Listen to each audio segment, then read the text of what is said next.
Hello, and welcome to today's story. My name is Philip, and I like to dive deep into scary Asian stories and cover them in my videos. If you have an interesting story you want me to cover, let me know in the comments.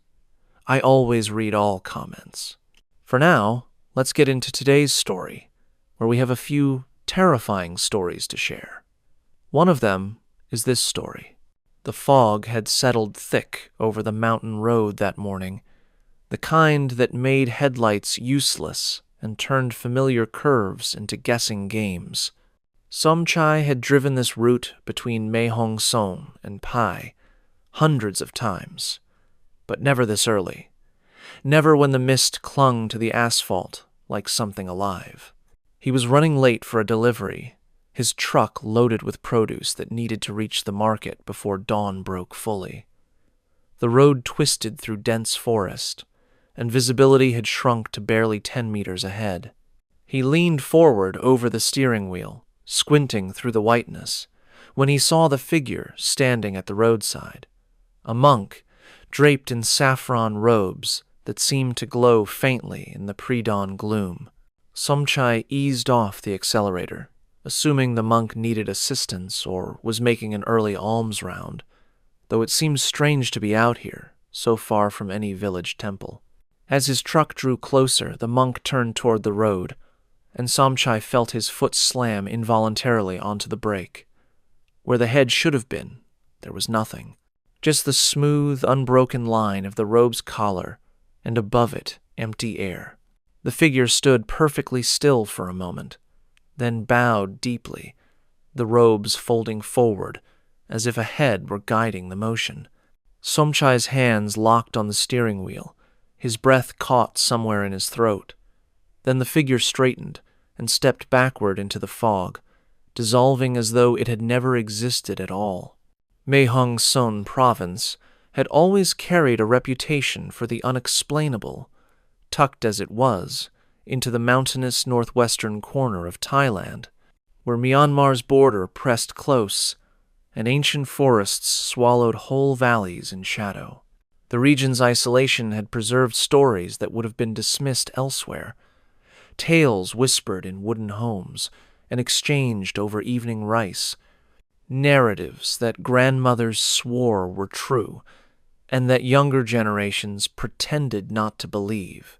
Somchai was 34 years old, a practical man who had spent his adult life hauling goods between remote villages and market towns, a job that required reliability and level-headedness. He was not someone given to flights of imagination or superstitious panic. His family had lived in the area for 3 generations, farming the hills and navigating the treacherous roads that connected isolated communities. He knew every shrine, every spirit house, every spot where locals left offerings to appease the land's guardians. But he had never, in all his years traveling these routes, seen anything that made him question the solid, tangible world he inhabited. Until that morning, after the figure vanished, he sat in his idling truck for several minutes, his heart hammering against his ribs, trying to rationalize what he had just witnessed. Perhaps it had been a trick of the fog, a play of light and shadow that his tired mind had misinterpreted. Perhaps someone had been standing there in a strange posture, their head bent low, and the mist had obscured the details. But even as he constructed these explanations, he knew they were insufficient. He had seen the empty space above the shoulders, had watched the robes move with deliberate purpose, had witnessed the bow that required a head to initiate.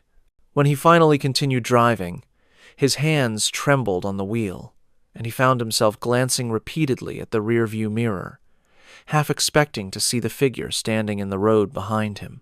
He did not speak of it to anyone at first. When he arrived at the market in Pai, he unloaded his produce in silence, exchanging only the necessary words with vendors and moving through his routine with mechanical efficiency. The morning sun had burned away the fog by then, and the world looked reassuringly normal, full of noise and color and the ordinary concerns of commerce. But the image of the headless monk lingered in his mind, sharp and clear, refusing to fade into the comfortable blur of a half-remembered dream. That evening, when he returned home to his small house on the outskirts of Mae Hong Son town, his wife noticed his distraction immediately. She asked if he was feeling unwell, if the early morning drive had been too much, if he needed to rest. He told her he was fine, that it had simply been a long day, and she accepted this without pressing further. But that night, lying in bed while his wife slept beside him, Somchai stared at the ceiling and replayed the encounter over and over, examining every detail, searching for some rational explanation that continued to elude him. The next morning, he drove a different route for his deliveries, taking a longer path that avoided the stretch of road where he had seen the figure. He told himself this was simply a matter of efficiency, that the alternate route served his purposes better. But he knew he was lying to himself. 3 days passed before he heard that someone else had seen it too. He was having lunch at a small restaurant near the bus station when he overheard 2 men talking at the next table. One of them, a taxi driver named Precha, was describing an incident from the previous morning. He had been driving a tourist couple back to their hotel before dawn, returning from a late-night excursion to photograph the sunrise from a mountain viewpoint. The fog had been dense, Precha explained, and he had been driving cautiously when he saw a monk standing beside the road. He had slowed down, thinking the monk might need a ride, but as his headlights swept over the figure, he realized something was wrong. The monk had no head. Precha's voice grew quieter as he described how the figure had turned toward his vehicle and bowed before stepping backward into the mist. His passengers, half asleep in the back seat, had not seen it clearly, but Precha had, and the memory had left him shaken. He had not driven that route since. Somchai felt something cold settle in his stomach as he listened. He wanted to dismiss it as coincidence, as 2 men imagining the same thing independently, but he knew that was unlikely. After finishing his meal, he approached Precha's table and introduced himself, explaining quietly that he had seen the same thing. The relief on Precha's face was immediate and profound, the relief of someone who had been carrying a burden alone and suddenly found it shared. Over the following weeks, more reports emerged. A delivery driver from Chiang Mai claimed he had nearly crashed his motorcycle after swerving to avoid a headless figure in robes standing in the middle of the road. A local schoolteacher reported seeing the monk from a distance while hiking early one morning, watching as it moved along the roadside before disappearing into the trees. A tourist, a German man traveling through the region, mentioned the sighting to his guest house owner, describing it as the strangest hallucination he had ever experienced, though he had not been drinking or taking any substances. The guest house owner, a woman in her 60s who had lived in Mae Hong Son her entire life, listened to his account with a grave expression and told him he had been fortunate. Fortunate how? The tourist had asked. Fortunate that he had seen it and lived, she replied, because the headless monk only appeared to those the spirits wished to warn. The tourist laughed nervously and changed the subject, but the guest house owner's words spread through the community, repeated in hushed conversations and debated in tea shops. Some dismissed the sightings as mass hysteria, a shared delusion sparked by suggestion and amplified by the region's reputation for supernatural phenomena. Others insisted the reports were real, that something was walking the mountain roads, something that defied explanation. Somchai found himself caught between these positions, unable to deny what he had seen, but equally unable to accept it fully. He began asking older residents about the area's history, particularly about the stretch of road where the sightings had occurred. Most offered vague answers, mentioning that the road had been built decades earlier, that accidents happened there with some regularity, that the land itself was old and deserved respect. But one man, a retired schoolteacher named Witch-Eye, provided more specific information. He remembered a story from his childhood, something his grandfather had told him about a monk who had died in a landslide in the mountains above that road. It had happened in the late 1950s, Witch-Eye explained, during the rainy season when the slopes turned unstable and whole sections of hillside could collapse without warning. A group of monks had been traveling on foot from one village temple to another, following a narrow trail that skirted the mountainside. The landslide had come suddenly, triggered by days of heavy rain, and while most of the monks had managed to escape, one had been caught directly in the path of the falling earth and rock. The monk who died had been well known in the region, Witch-Eye continued, a man respected for his wisdom and dedication to the Dharma. He had spent years traveling between remote villages, teaching and providing guidance to communities that rarely saw ordained monks. His death had been considered a great loss, and the villagers had built a small shrine near the site of the landslide to honor his memory. But there was a complication, Witch-Eye said, his voice dropping lower. When the villagers had recovered the body, they found that the monk's head had been severed cleanly from his body, crushed or carried away by the force of the landslide. They had searched for days but never found it. In the end, they had cremated the incomplete remains and conducted the funeral rites as best they could. But some had worried that the monk's spirit might not find peace without a proper, whole body to release. Over the years, occasional sightings had been reported, Witch-Eye said, though they were infrequent and often dismissed as stories embellished with each retelling. But now, it seemed, the sightings had become more common, more consistent, as though something had changed, as though the monk's spirit had grown more restless or more determined to make its presence known. Samchai listened to this account with a mixture of fascination and dread. He asked Witch-Eye if he believed the stories, if he thought the headless figure people were seeing was truly the spirit of the dead monk.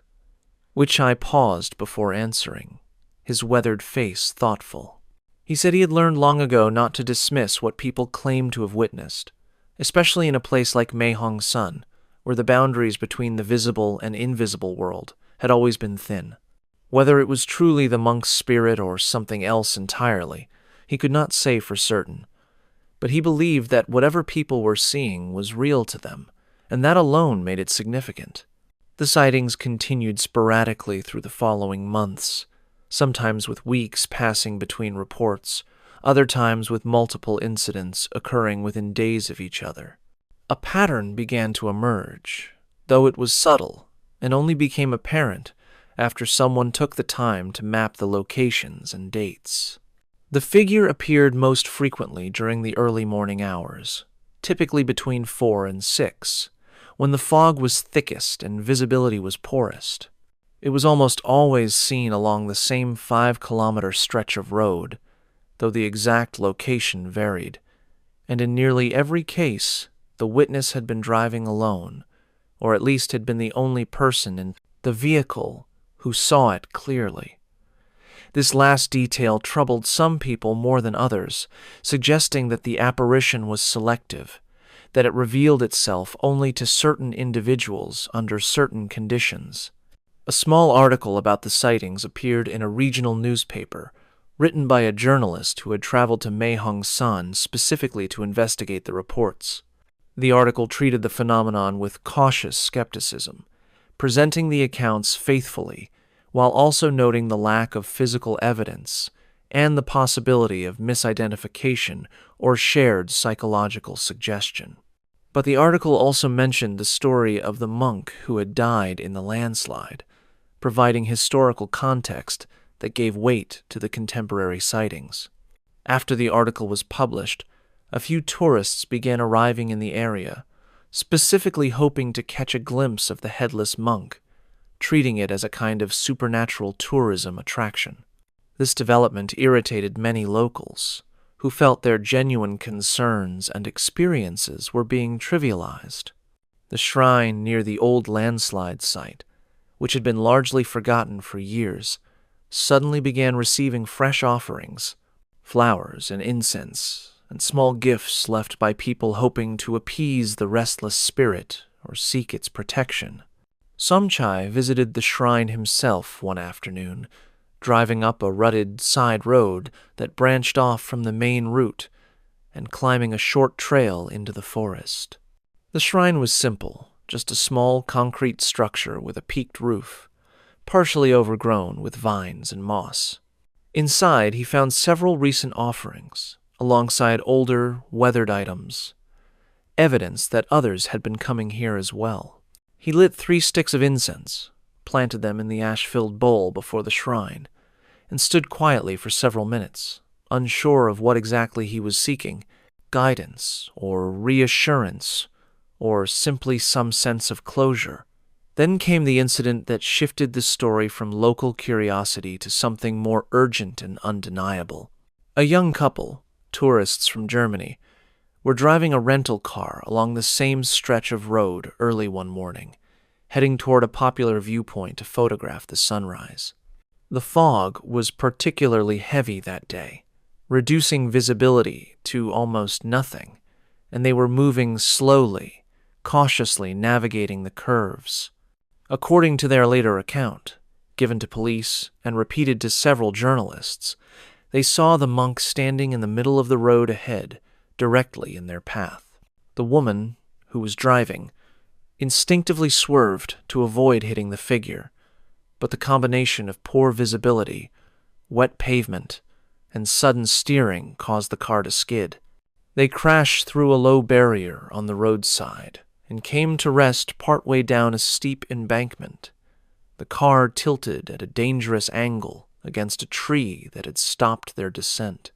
Both passengers were injured, though not critically, suffering cuts, bruises, and the woman sustaining a fractured wrist. When emergency responders arrived and pulled them from the wreckage, the couple insisted they had swerved to avoid hitting a monk who had been standing in the road. But when police searched the area, they found no one, no footprints in the wet earth, no sign that anyone had been present. The couple described the figure in detail, the saffron robes, the way it had stood perfectly still, and the fact that where its head should have been, there was only empty space. The police took their statement seriously, but could offer no explanation.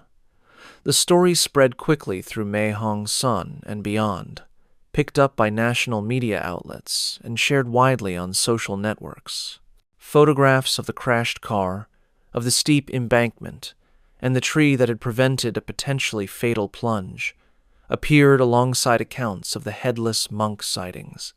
Some commentators argued the couple had simply been driving too fast for conditions and had invented the monk story to avoid blame. Others pointed out that the couple had no prior knowledge of the local legends and could not have fabricated details that matched so precisely with previous reports. In the aftermath of the crash, local authorities took action. They installed additional warning signs along the stretch of road where the sightings had occurred, cautioning drivers about fog and reduced visibility. They also increased police patrols during the early morning hours, hoping to reassure travelers and investigate any further incidents. But these measures did little to address the deeper question of what people were actually seeing. Monks from the nearby temple were invited to conduct a special ceremony at the roadside shrine, chanting prayers and performing rituals intended to bring peace to any restless spirits. A large crowd attended, locals and curious outsiders alike, and for a few weeks afterward the sightings seemed to stop. People began to hope that whatever had been disturbed had been calmed, that the monk's spirit had finally found the peace it needed. But then, nearly a month later, another driver reported seeing the figure, this time standing at the exact spot where the German couple had crashed. The driver, a middle-aged woman from a neighboring province, had stopped her car and gotten out, compelled by something she could not explain. She described standing on the roadside in the early morning light, the fog swirling around her, and watching as the headless monk turned slowly in her direction. She said she felt no fear, only a profound sadness, a sense of grief so overwhelming that she had started crying without knowing why. The figure had raised one hand, palm outward, in what seemed like a gesture of blessing or farewell, and then it had simply faded, not disappearing abruptly, but gradually becoming transparent until it was gone. The woman had returned to her car and driven away, shaken but strangely comforted, feeling as though she had been given something important, though she could not articulate what it was. Somchai heard about this latest sighting and felt a strange mixture of relief and sorrow.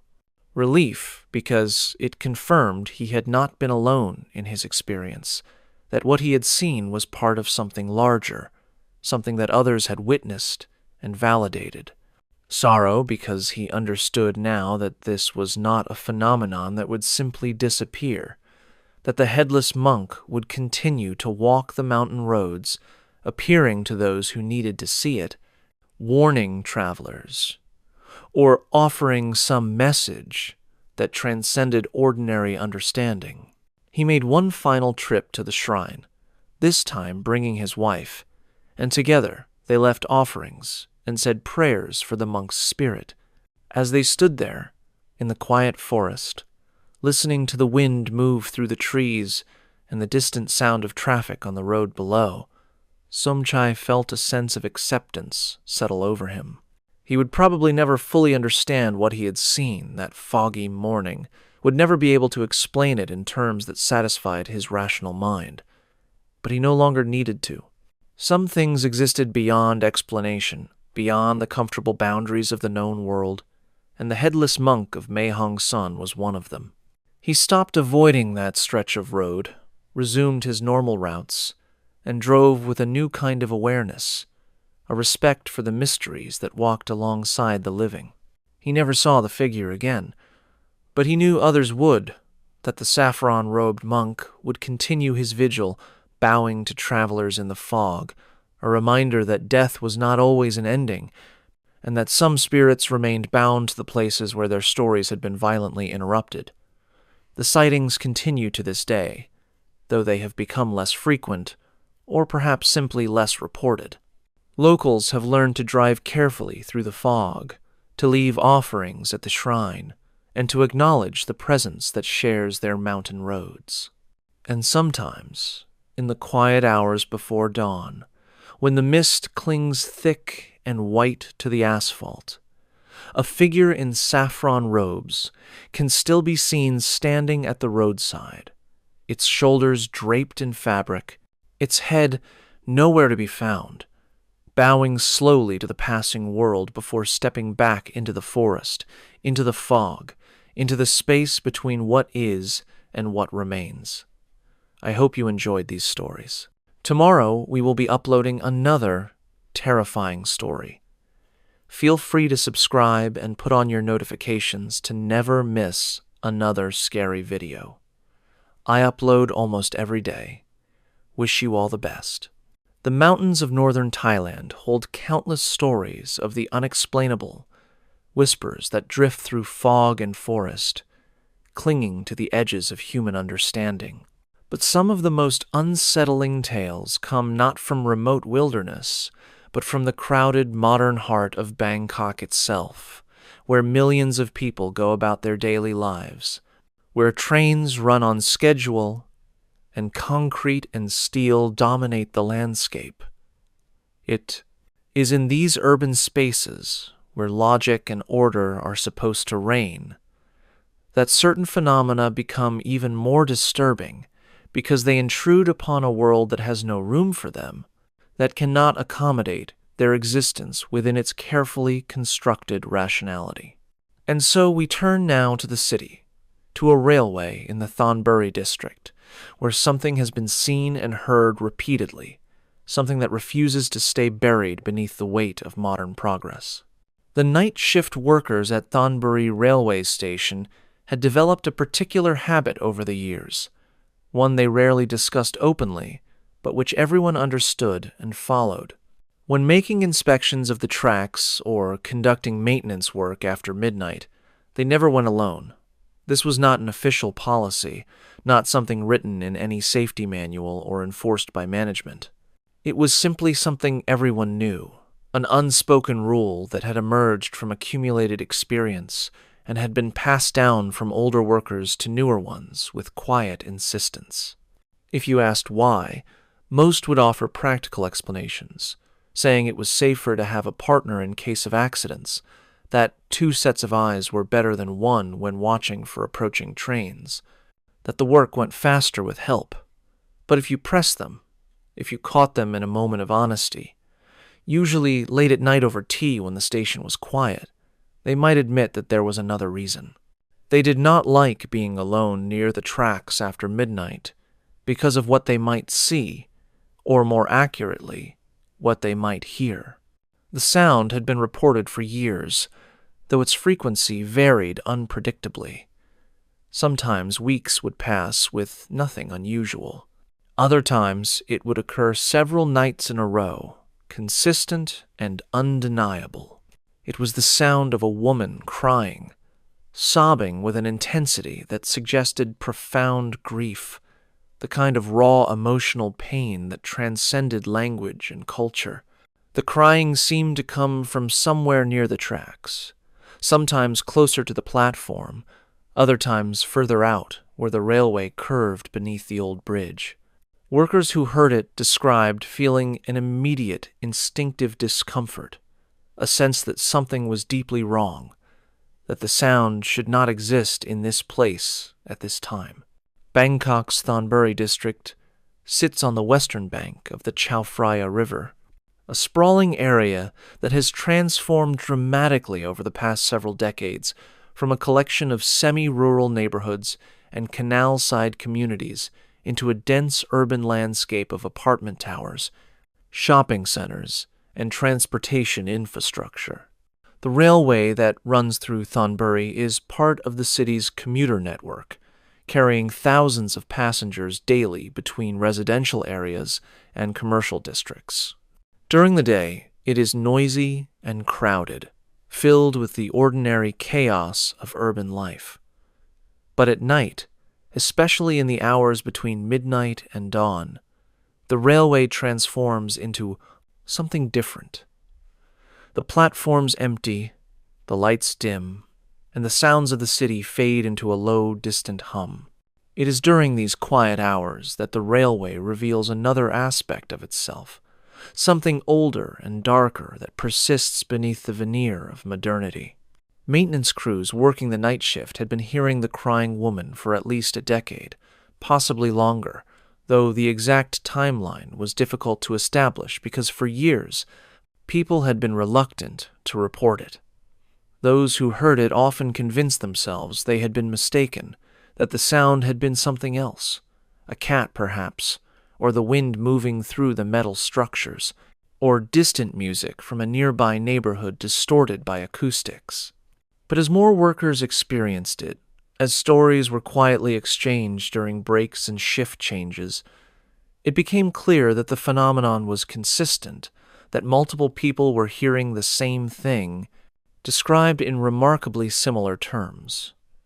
Narong had been working as a track inspector for the Thonburi Railway for 6 years when he heard the crying for the first time. He was 42 years old, a careful, methodical man who took pride in his work and approached his duties with the same steady reliability he brought to all aspects of his life.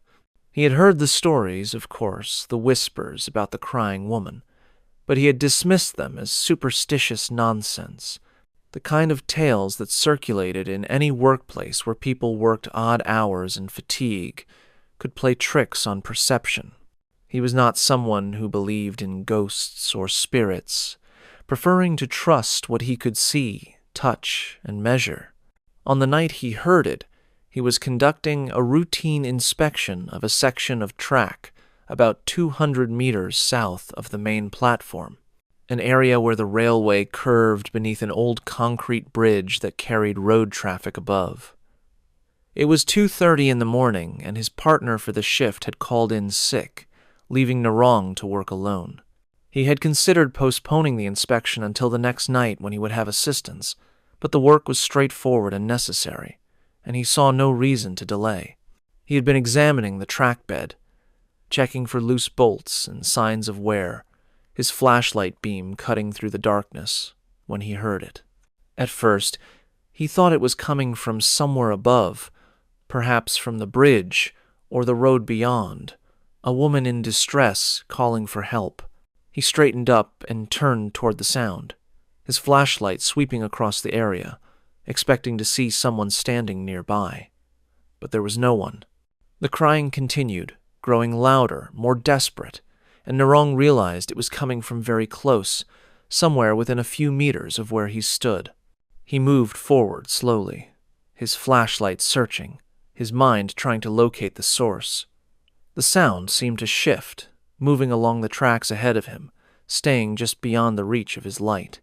His pulse had begun to quicken, and he felt a cold, prickling sensation along his spine, a primal warning that something was wrong. He called out, asking if anyone was there, if someone needed help. The crying stopped abruptly, cut off as cleanly as if someone had pressed a mute button. The silence that followed was profound, almost oppressive, broken only by the distant sound of traffic and the faint hum of electrical lines overhead. Narong stood motionless for several minutes, his flashlight still scanning the darkness, his breath visible in the cool night air. Then he heard it again, this time directly behind him. He spun around, the flashlight beam swinging wildly, and for just a moment, less than a second, he saw something. A figure, pale and indistinct, kneeling beside the tracks about 10 meters away. The impression was fleeting, more a sense of presence than a clear image, but it was enough to send adrenaline flooding through his system. He took a step toward it, his light focused on the spot where he had seen the figure, but there was nothing there now, just empty track and gravel and the metal rails reflecting his flashlight beam. He did not continue the inspection that night.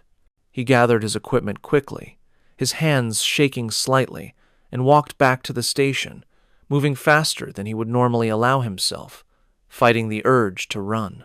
When he reached the platform and the relative safety of the station's lights, he stood for a long moment, catching his breath, trying to calm himself, trying to construct a rational explanation for what he had just experienced.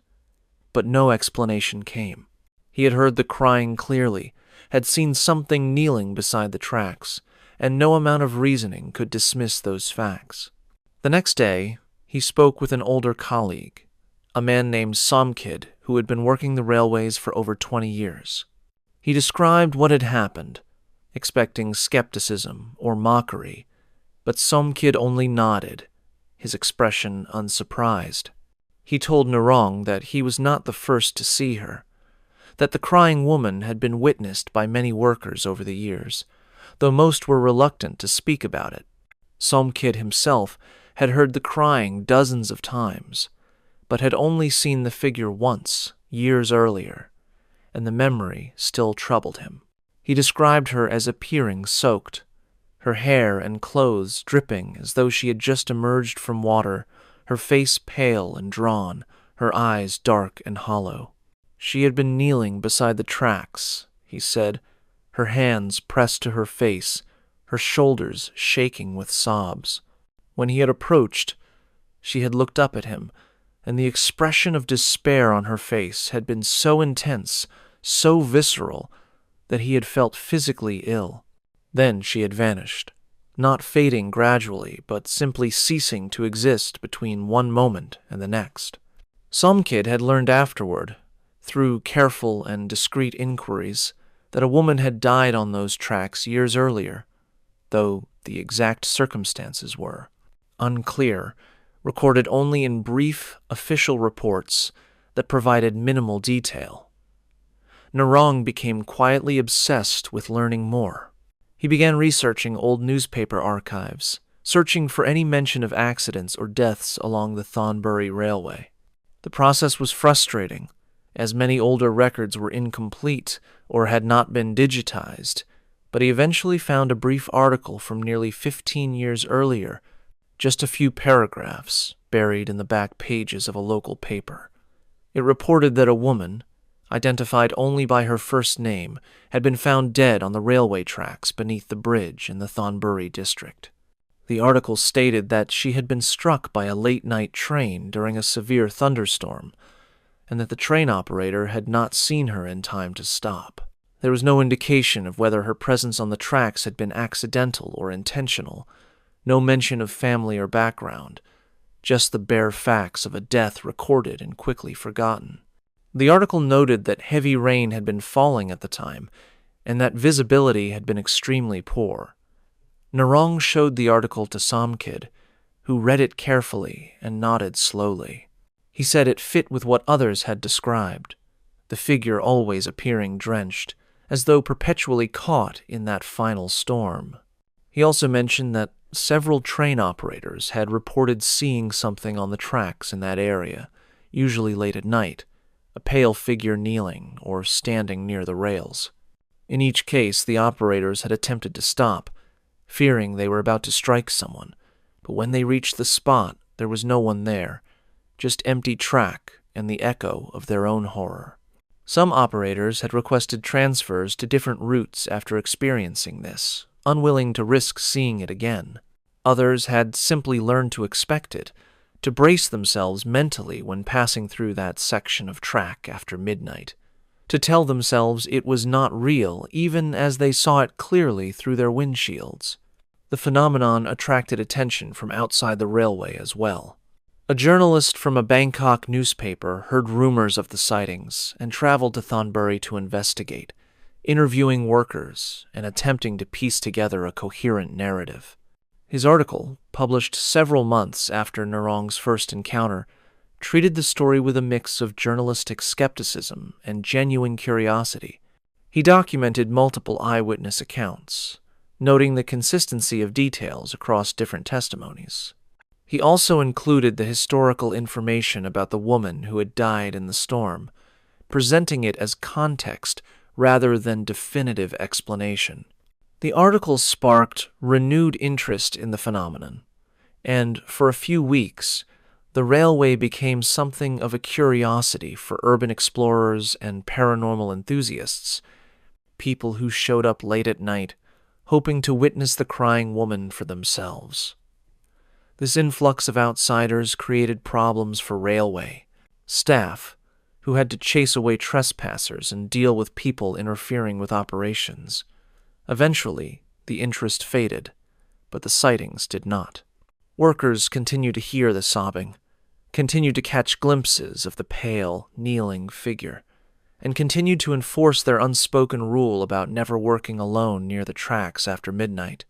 Narong himself heard the crying on 3 more occasions over the following year, though he never saw the figure again as clearly as he had that first night.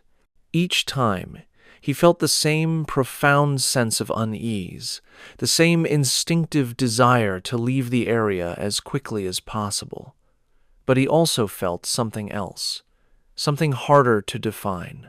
There was a sadness in the sound, a depth of grief that seemed to transcend the simple fear of encountering something supernatural.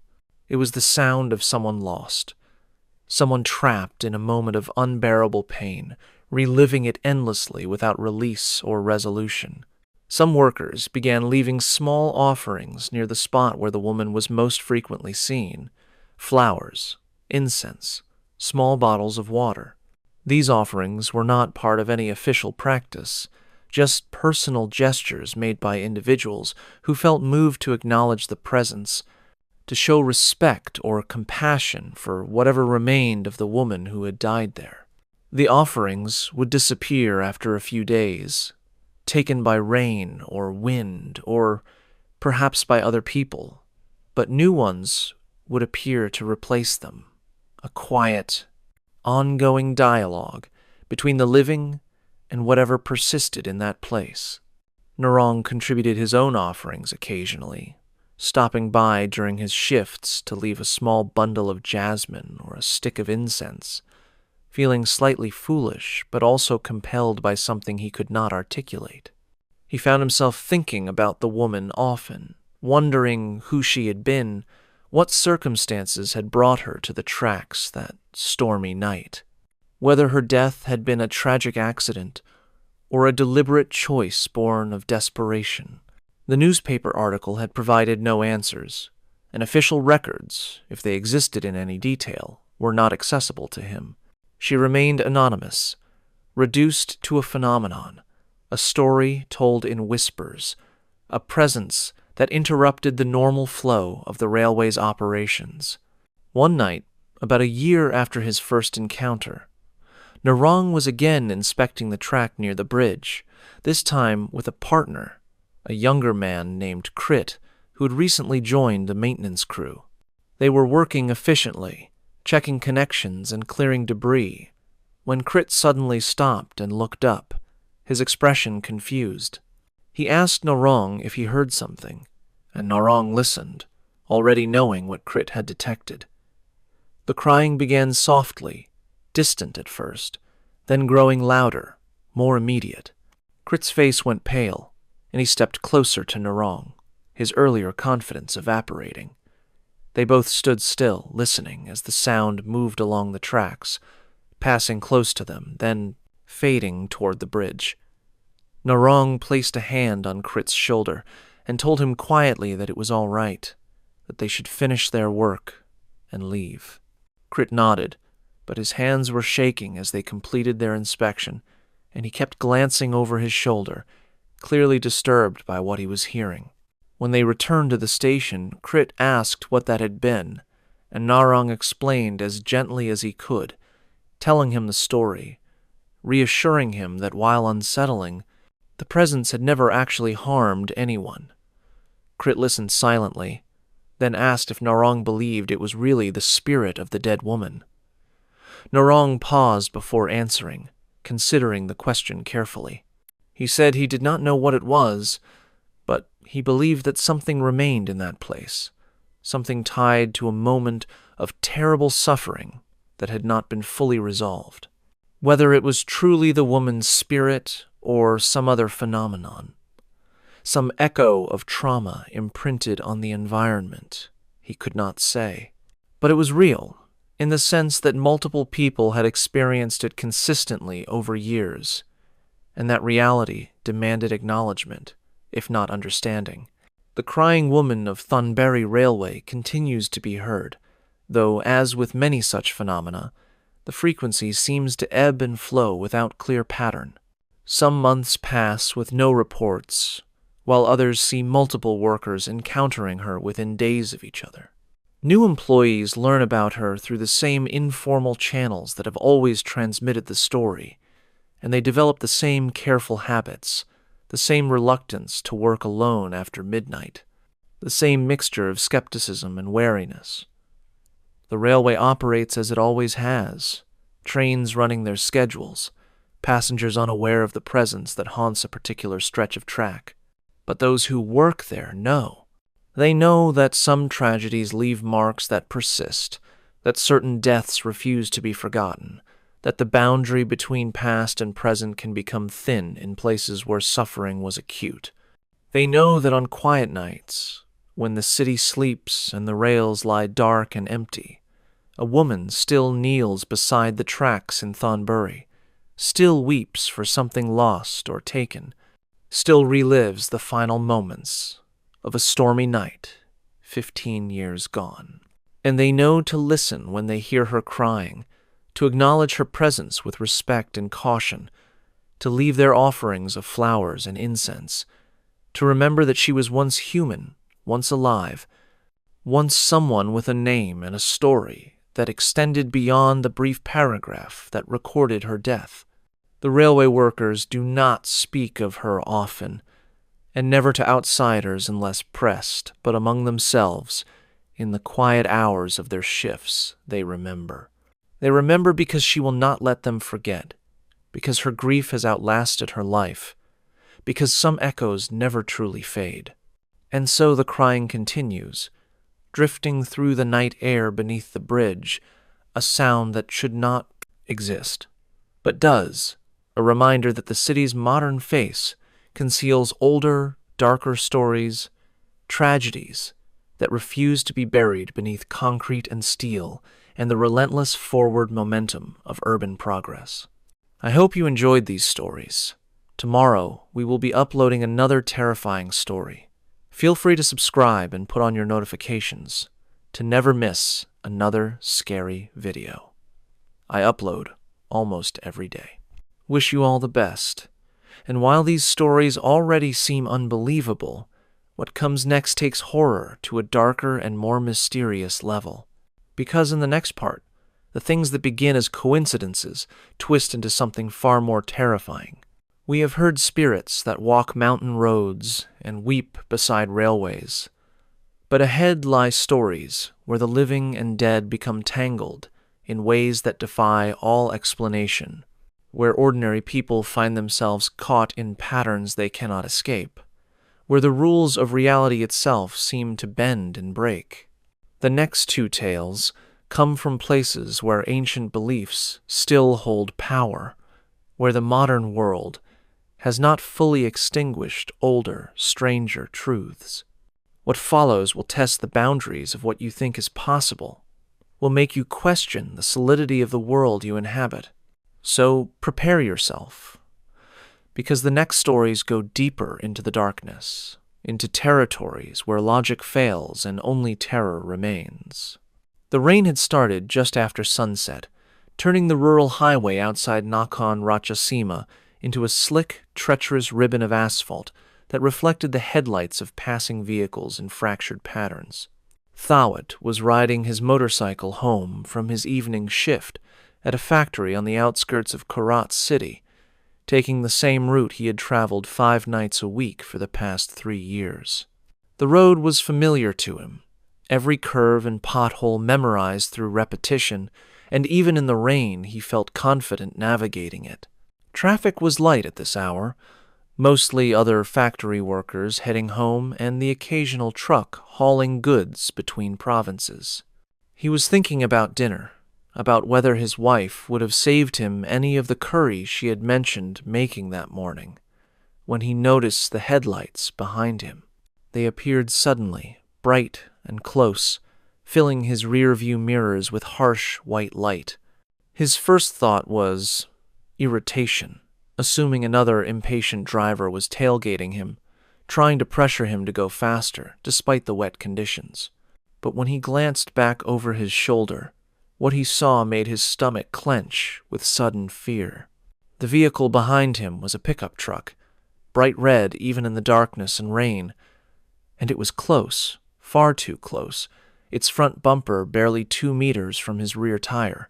But it was the way it moved that terrified him, swerving slightly, erratically, as though the driver was drunk or barely in control. Thawat accelerated, trying to put distance between himself and the truck, his motorcycle engine straining as he pushed it faster, then was safe on the wet road. The truck matched his speed instantly, staying right behind him, its headlights burning into his mirrors, blinding him.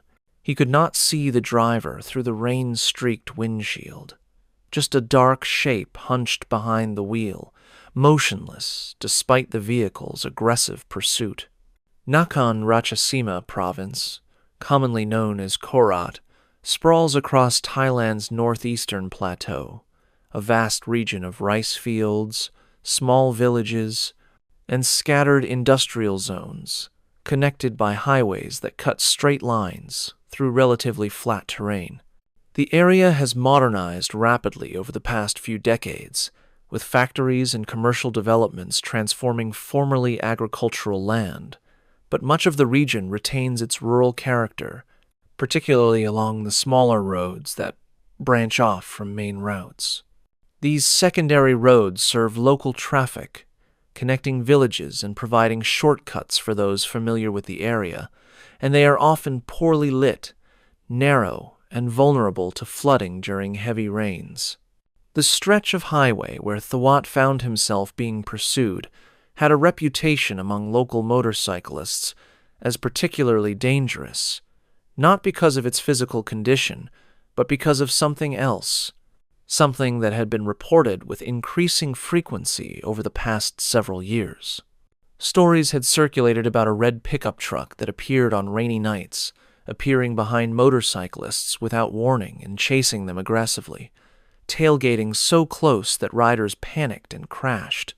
Most people dismissed these stories as exaggerations or misunderstandings, the result of poor visibility and nervous riders projecting their fears onto ordinary vehicles. But those who had experienced the encounters themselves knew better. They described the truck in remarkably consistent terms: always red, always appearing suddenly despite the empty road behind them moments before, always pursuing with an intensity that felt purposeful and malevolent. And those who managed to escape, who successfully pulled off the road or outran the vehicle, often reported the same disturbing detail. When they looked back, trying to get a glimpse of the driver, they saw only a dark shape, something that seemed wrong, too still, too indistinct to be human. Thawat had heard the stories, but had never given them much credence. He considered himself a practical person, someone who dealt with concrete realities rather than supernatural speculation. But as the red truck continued to pursue him, maintaining its terrifyingly close distance despite his attempts to accelerate or slow down, doubt began to erode his skepticism. He tried to make sense of what was happening, to find a rational explanation. Perhaps it was a drunk driver, someone so impaired they were barely aware of their own actions.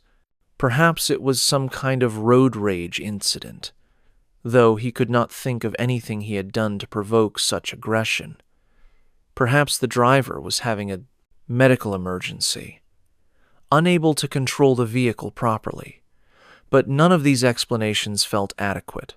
There was something deliberate about the truck's movements, something that suggested intent rather than accident or impairment. It stayed precisely behind him, matching every adjustment he made, every change in speed or position on the road.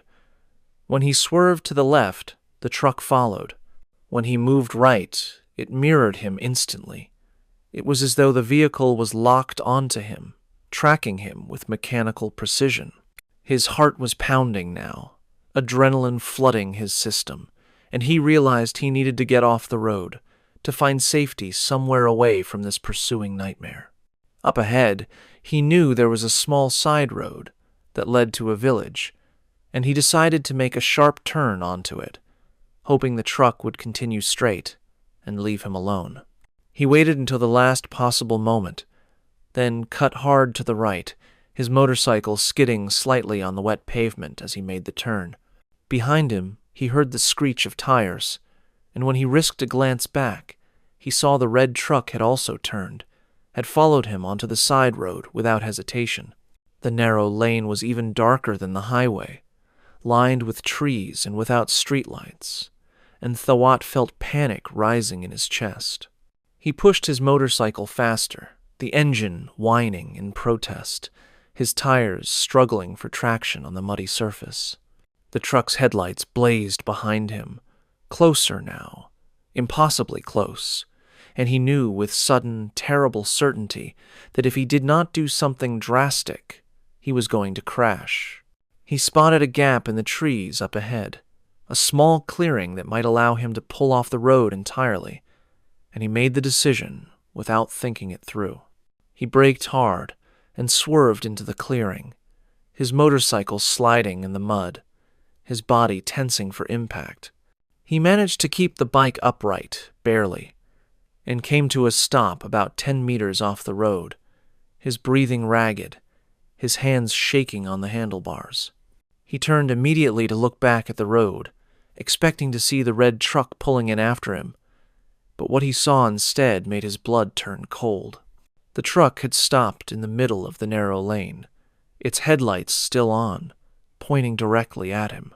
It sat there motionless, engine idling, and through the rain and darkness, Thawat tried desperately to see the driver.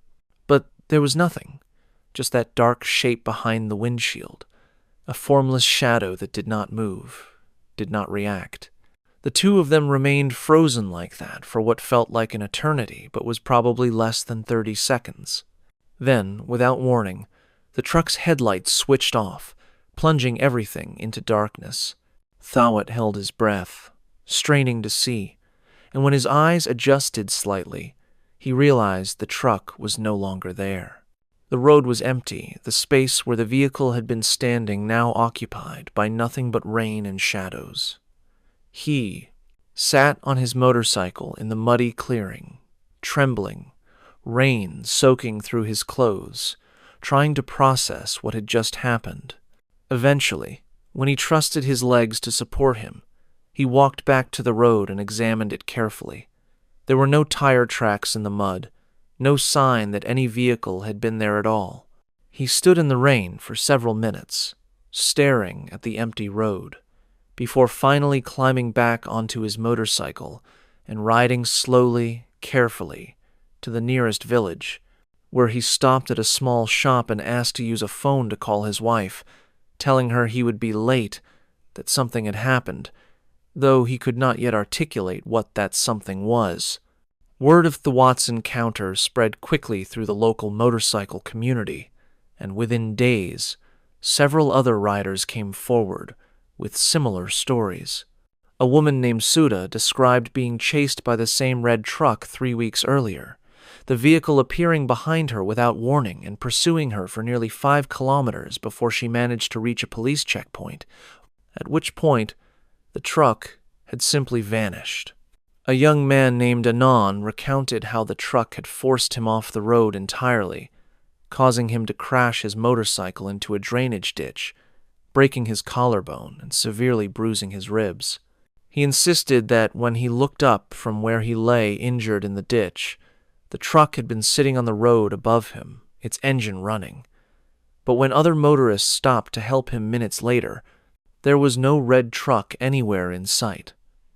These accounts attracted the attention of local journalists, and a reporter from a regional newspaper traveled to the area to investigate. She interviewed multiple witnesses, documented their testimonies, and attempted to identify the truck or its driver. What she discovered added a deeply disturbing dimension to the story. According to records she obtained from the provincial police department, a red pickup truck matching the descriptions had been involved in a fatal accident nearly 8 years earlier on the same stretch of highway where the current sightings were occurring. The truck had veered off the road during a severe rainstorm, crashed into a tree, and caught fire. The driver, a man in his late 40s who worked as a transport contractor, had been trapped inside and had died before emergency responders could extract him. The fire had been intense enough to completely destroy the vehicle's interior and severely damage the body, and investigators had concluded that the driver had likely been killed on impact or shortly thereafter, rendered unconscious and unable to escape before the flames consumed him. The burned-out wreckage had been removed and presumably scrapped, and the incident had been filed away as a tragic but straightforward case of a driver losing control in dangerous conditions. The journalist's article, published in the newspaper and subsequently shared widely online, included detailed accounts from witnesses, photographs of the locations where encounters had occurred, and the historical information about the original fatal accident. The article raised obvious questions about the connection between the sightings and the death that had taken place years earlier, though the journalist was careful to present the information without making definitive supernatural claims.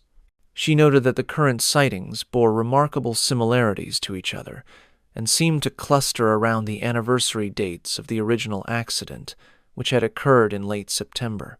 She also pointed out that all of the witnesses were motorcyclists rather than other car or truck drivers, which might suggest the pursuing entity was targeting a specific type of victim though why this would be the case remained unclear. Local police responded to the article by increasing patrols along the affected stretch of highway, particularly during rainy weather and evening hours. They investigated several reports of the red truck, but were never able to locate it, and in each case, witnesses insisted the vehicle had vanished before police could arrive. Some officers privately expressed frustration with what they perceived as mass hysteria or attention-seeking behavior, while others acknowledged that the consistency of the reports was difficult to dismiss entirely. One senior officer, speaking off the record, mentioned that he had personally known the driver who had died in the original accident, describing him as an aggressive, short-tempered man who had been involved in multiple traffic altercations over the years, someone who drove recklessly and seemed to take pleasure in intimidating other motorists, particularly those on motorcycles or smaller vehicles. This information suggested a possible explanation for the phenomenon, if one accepted supernatural premises. Perhaps the driver's spirit, still aggressive and hostile even in death, continued to haunt the road where he had died, reenacting his behavior and terrorizing the same type of victims he had targeted in life. Thawat, meanwhile, found himself unable to shake the memory of that night. He changed his work schedule to avoid driving home after dark, and when weather forecasts predicted rain, he arranged to stay with relatives rather than risk the highway. He spoke with other witnesses, comparing experiences, trying to find some pattern or explanation that might make sense of what they had all encountered. During one of these conversations, held at a small restaurant where several affected motorcyclists had gathered, an older man named Prasit shared a disturbing observation. He had been studying the locations where encounters had occurred, marking them on a map, and he noticed that they all fell within a specific stretch of highway roughly 7 kilometers long, with the greatest concentration of sightings clustered around the spot where the original fatal accident had taken place. But more interestingly, he had examined weather records and determined that every single reported encounter had occurred during rainstorms, specifically during heavy rain, similar to the conditions present on the night of the original accident. This suggested that the phenomenon was not random, but was triggered by specific environmental conditions, as though the spirit or whatever it was could only manifest when the setting matched the circumstances of its death. This realization led to a kind of informal warning system among local motorcyclists. They began checking weather forecasts obsessively and alerting each other through social media when storms were predicted, advising people to avoid the highway or take alternative routes. Some riders began carrying protective amulets or Buddhist talismans, objects blessed by monks and intended to ward off malevolent spirits. Others left offerings at the site of the original accident, small shrines that appeared along the roadside, decorated with flowers, incense, and bottles of whiskey, traditional gifts meant to appease angry ghosts. These offerings accumulated over time, creating a visible marker of the area's troubled history, a physical manifestation of collective fear and respect for whatever persisted there. But the encounters did not stop. Even with increased awareness and precautions, motorcyclists continued to report being chased by the red truck, and several more accidents occurred. A man in his 30s crashed his motorcycle trying to escape the pursuing vehicle, suffering a severe concussion and multiple fractures. A woman swerved to avoid the truck and collided with a guardrail, requiring emergency surgery to repair internal injuries. The situation reached a crisis point when a prominent local businessman, a man with political connections and influence, experienced an encounter himself while riding his expensive motorcycle home from an evening meeting. He reported the incident publicly, describing in detail how the red truck had pursued him aggressively for several kilometers, how he had barely avoided crashing, and how the vehicle had vanished inexplicably when he managed to reach a well-lit area near a gas station. His account, coming from someone of his social standing, lent additional credibility to the phenomenon and prompted calls for official action. A delegation of local leaders met with provincial authorities, demanding that something be done to address the situation, whether through increased police presence, better road lighting, or spiritual intervention. The authorities responded by arranging for a group of senior monks from a respected temple to perform a series of ceremonies along the highway, elaborate rituals intended to pacify any restless spirits and create protective barriers. These ceremonies drew large crowds, with hundreds of local residents attending and participating, offering prayers and making donations.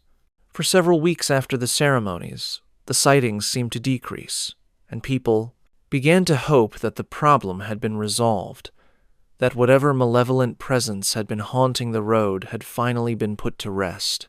Then, exactly 3 months later, during another severe rainstorm, the red truck reappeared. A delivery driver named Wanchai was riding his motorcycle through the rain when he saw the familiar bright headlights materialize behind him, and the chase began again, as intense and terrifying as ever. Wanchai managed to escape by pulling into a crowded rest stop, where the presence of many other people seemed to prevent the truck from following. But the incident shattered the fragile sense of security that had been building, and the community realized that whatever they were dealing with was not going to be easily dispelled. Thawat heard about Wanchai's encounter and felt a familiar knot of anxiety form in his stomach. He had been hoping, desperately, that the ceremonies had worked, that he would never again have to experience the terror of being pursued by that thing in the rain. But now he understood that the phenomenon was permanent, or at least beyond the reach of conventional solutions. He continued to avoid the highway after dark and during storms, and he noticed that many other motorcyclists were doing the same, altering their routines and routes to minimize risk. The local economy began to suffer slightly as people avoided traveling through the area, and businesses along the highway reported decreased traffic and revenue. Some residents called for the road to be rerouted entirely, for the dangerous stretch to be closed and replaced with an alternate path that would not pass through the site of the original accident. But such a project would be enormously expensive and would require bureaucratic approvals that might take years to obtain. In the meantime, people learned to live with the presence, developed strategies for avoiding it, and shared information within their community to help protect each other. The red truck became a permanent fixture of local folklore, a story told to newcomers and visitors as both warning and explanation, a reminder that some roads carry more than just traffic, that certain places retain the imprint of violence and death, and that the past does not always stay buried beneath progress and forgetting. The sightings continue to this day, reported with depressing regularity whenever storms sweep through Nakhon Ratchasima province. Motorcyclists who must travel the highway after dark during rain do so with extreme caution, their senses heightened, their eyes constantly checking mirrors for the appearance of those bright headlights. Some claim to have developed an instinct for when the truck is present, a prickling sensation on the back of the neck, or a sudden drop in temperature that serves as warning.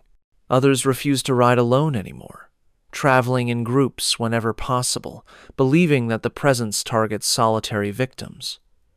The authorities have largely given up attempting to explain or stop the phenomenon, focusing instead on improving emergency response times and maintaining the roadside shrines that have become semi-official landmarks.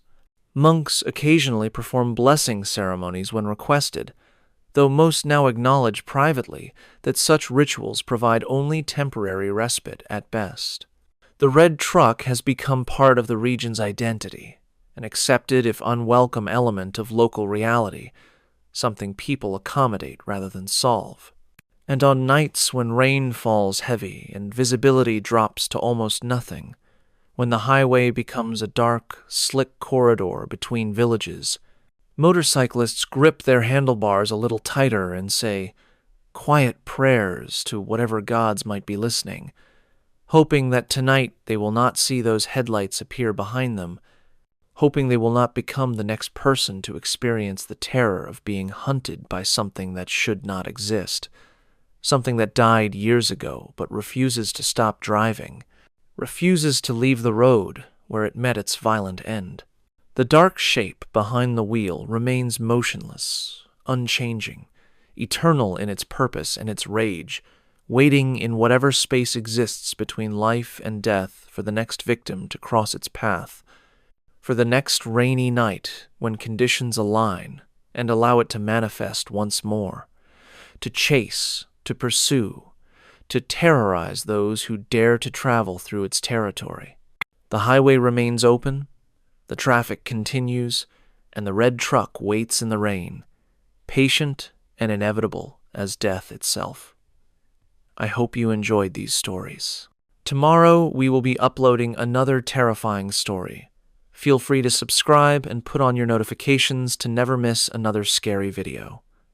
I upload almost every day. Wish you all the best. From the open road to enclosed spaces, from the highway where something hunts in darkness to the walls that trap spirits inside, we move now to a different kind of horror. Because some of the most disturbing phenomena occur not in lonely stretches of countryside, but within buildings we consider safe, spaces designed for learning and growth, places where children spend their days. Schools should represent order and predictability, but sometimes they become containers for tragedy, and when that happens, the buildings themselves can become haunted, their walls holding memories that refuse to fade. What follows is such a story, from a town where an old school building keeps something locked away, something that students and teachers alike have learned to fear and respect. This is the story of what happens when a space meant for the living becomes home to the dead. The photograph appeared grainy and slightly out of focus, the kind of image captured quickly on an older smartphone camera. But what it showed was clear enough to provoke immediate and visceral reactions from anyone who saw it. In the frame stood a 3-story school building, its concrete facade weathered and stained, windows reflecting the late afternoon sky. But in one window, on the 3rd floor, partially obscured by grime and shadow, a figure could be seen. A girl, or what appeared to be a girl, wearing what looked like a school uniform, standing perfectly still and staring outward. The image would have been unremarkable except for one critical detail. The room behind that window had been sealed shut for nearly 5 years, its door locked and barricaded, its interior supposedly inaccessible. The janitor who had taken the photograph, a man named Boonmi, who had worked at the school for over a decade, showed it first to the vice principal, then to several teachers, his hands shaking as he held up his phone. He explained that he had been making his afternoon rounds, checking that all buildings were secure before the weekend, when something had drawn his attention to the 3rd floor of the oldest wing. He could not say exactly what, just a feeling, an impression that something was not right. When he looked up, he saw her, standing in the window of the sealed classroom, motionless, watching. The sight had startled him so badly that he had nearly dropped his phone, but he had managed to steady himself long enough to take several quick photos before the figure seemed to fade, becoming less distinct until it was no longer visible at all. The school in Lopburi province had been established in the early 1980s, built to serve a growing population in what was then a relatively rural district on the outskirts of the provincial capital. Over the decades, it had expanded through several construction phases, adding new wings and facilities as enrollment increased. The oldest section, a 3-story concrete building that housed classrooms for upper-level students, had remained largely unchanged, its design simple and functional, its maintenance adequate but not extensive. 5 years earlier, tragedy had struck in one of the third-floor classrooms. A student, a girl of 14 named Ploy, had suffered a severe asthma attack during an afternoon study period. The attack had come on suddenly, and with devastating intensity, her airways constricting so rapidly that by the time teachers realized the severity of the situation and called for emergency help, she was already unconscious. Paramedics had arrived within 15 minutes, but despite their efforts, they had been unable to revive her. She was pronounced dead at the hospital an hour later, though medical staff indicated she had likely died at the school, that the respiratory failure had been too severe and too rapid to reverse. The death had shocked the school community, students and parents alike, traumatized by the sudden loss of a young life. Ploy had been described by those who knew her as quiet and studious, a girl who kept mostly to herself but was well liked by classmates, someone who never caused trouble and seemed to simply want to learn and do well. Her death felt random and cruel, a reminder of how fragile life could be, how quickly ordinary moments could turn tragic. In the immediate aftermath, the classroom where Ploy had died was cleaned and temporarily closed, while the school administration considered how to proceed. Some parents demanded that the room be sealed permanently, arguing that it would be too distressing for students to attend classes in a space where someone had died. Others felt this was an overreaction, that the room should be blessed by monks and returned to normal use, that sealing it would only feed superstition and fear. The debate continued for several weeks, and during that time, strange incidents began to be reported. Students passing by the classroom after school hours claimed to hear sounds coming from inside, despite the room being empty and locked. The sounds were described as desks being dragged across the floor, the scrape of wood and metal against tile. Some students reported hearing chalk writing on the blackboard, the distinctive squeak and tap that every student recognized instantly. A few claimed to have peered through the small window in the door and seen the chairs arranged in unusual patterns, moved from their normal positions even though no one had been inside. These reports were initially dismissed as imagination or pranks, the kind of stories that circulate among adolescents who thrive on creating drama and scaring each other. But when teachers began reporting similar experiences, when multiple adults confirmed hearing the same sounds and witnessing the same disturbances, the administration could no longer ignore the situation.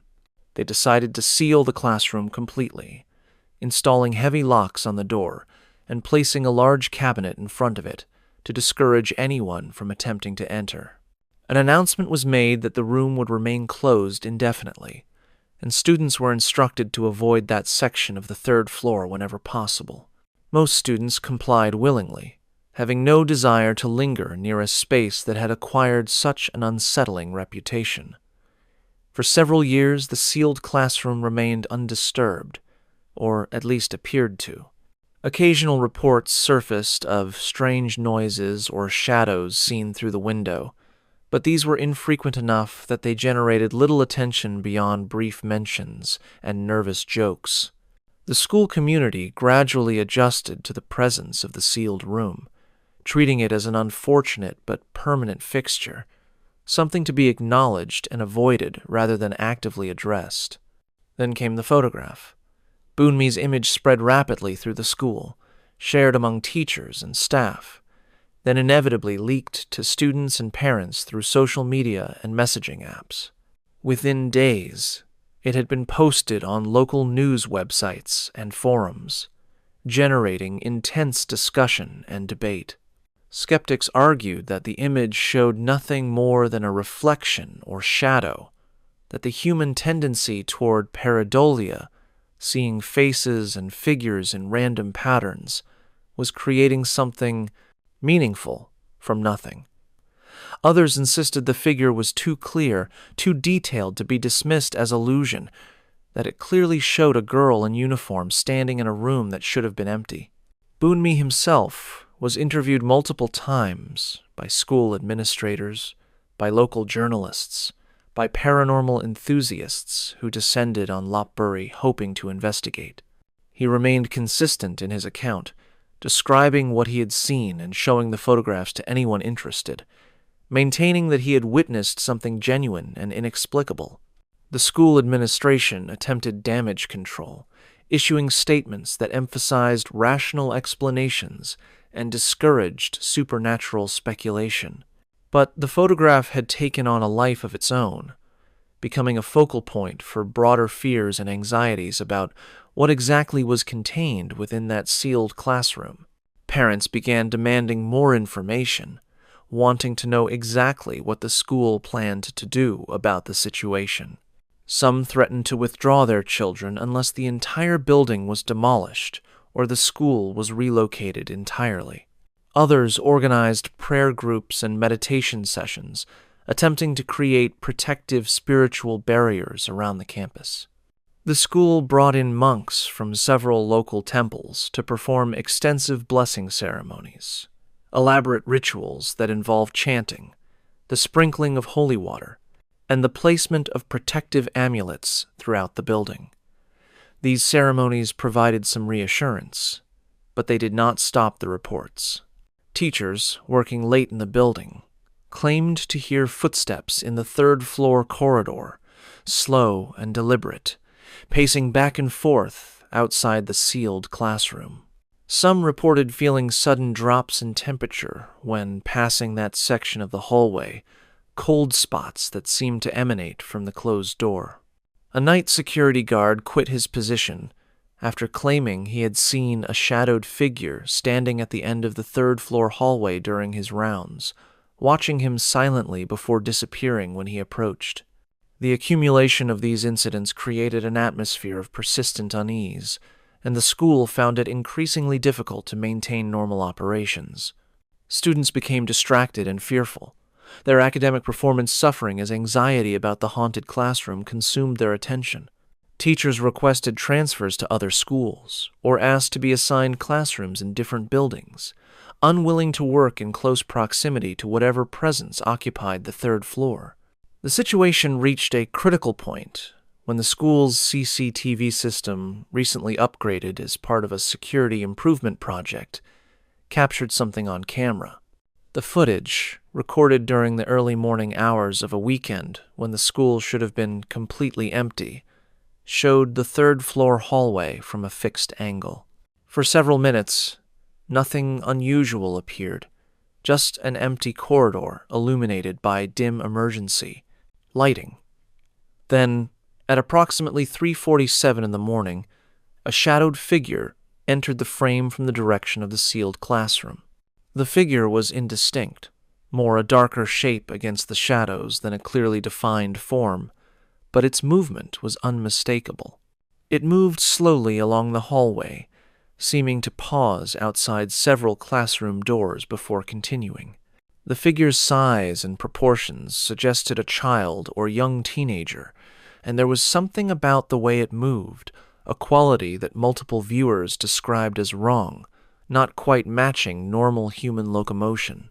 The figure reached the end of the hallway, stood motionless for approximately 30 seconds, then simply vanished, not walking out of frame, but ceasing to exist between one moment and the next. The footage was reviewed exhaustively by school administrators, security personnel, and technical experts brought in to verify its authenticity. No evidence of tampering or technical malfunction could be found. The cameras had been functioning normally. The recording was continuous and unedited, and there was no rational explanation for how the figure had appeared or disappeared. This evidence, far more compelling than photographs or verbal testimonies, could not be easily dismissed or explained away. When news of the CCTV footage leaked to the public, the response was immediate and overwhelming. The story was picked up by national media outlets, broadcast on television news programs, and discussed extensively online. Paranormal investigators from across Thailand, and even from neighboring countries, requested permission to examine the school, hoping to conduct their own investigations and gather additional evidence. The school became the subject of intense scrutiny and debate, with believers in the supernatural pointing to it as proof of life after death, while skeptics desperately searched for alternative explanations that did not require accepting the existence of ghosts. The provincial education authority became involved, sending representatives to assess the situation and determine whether the school remained safe for students and staff. Meanwhile, parents organized a large meeting, nearly 300 people gathering in the school's auditorium to demand answers and action. The atmosphere was tense, angry voices competing with calls for calm, people expressing their fears and frustrations while school administrators attempted to maintain order and provide reassurances they themselves did not fully believe. During this meeting, one parent, a woman whose daughter attended classes in the oldest building, stood up and made an impassioned speech. She described how her daughter had been experiencing nightmares since the photograph had appeared, dreams in which she was trapped in the sealed classroom with someone she could not see, hearing whispered voices and feeling cold hands touching her. The daughter had begged to be transferred to a different school, but the family could not afford private education, and there were no other public schools in reasonable distance. The woman's voice broke as she pleaded with the administration to do something permanent, something that would finally address the problem rather than simply containing it. That emotional appeal seemed to crystallize a consensus among parents and community members.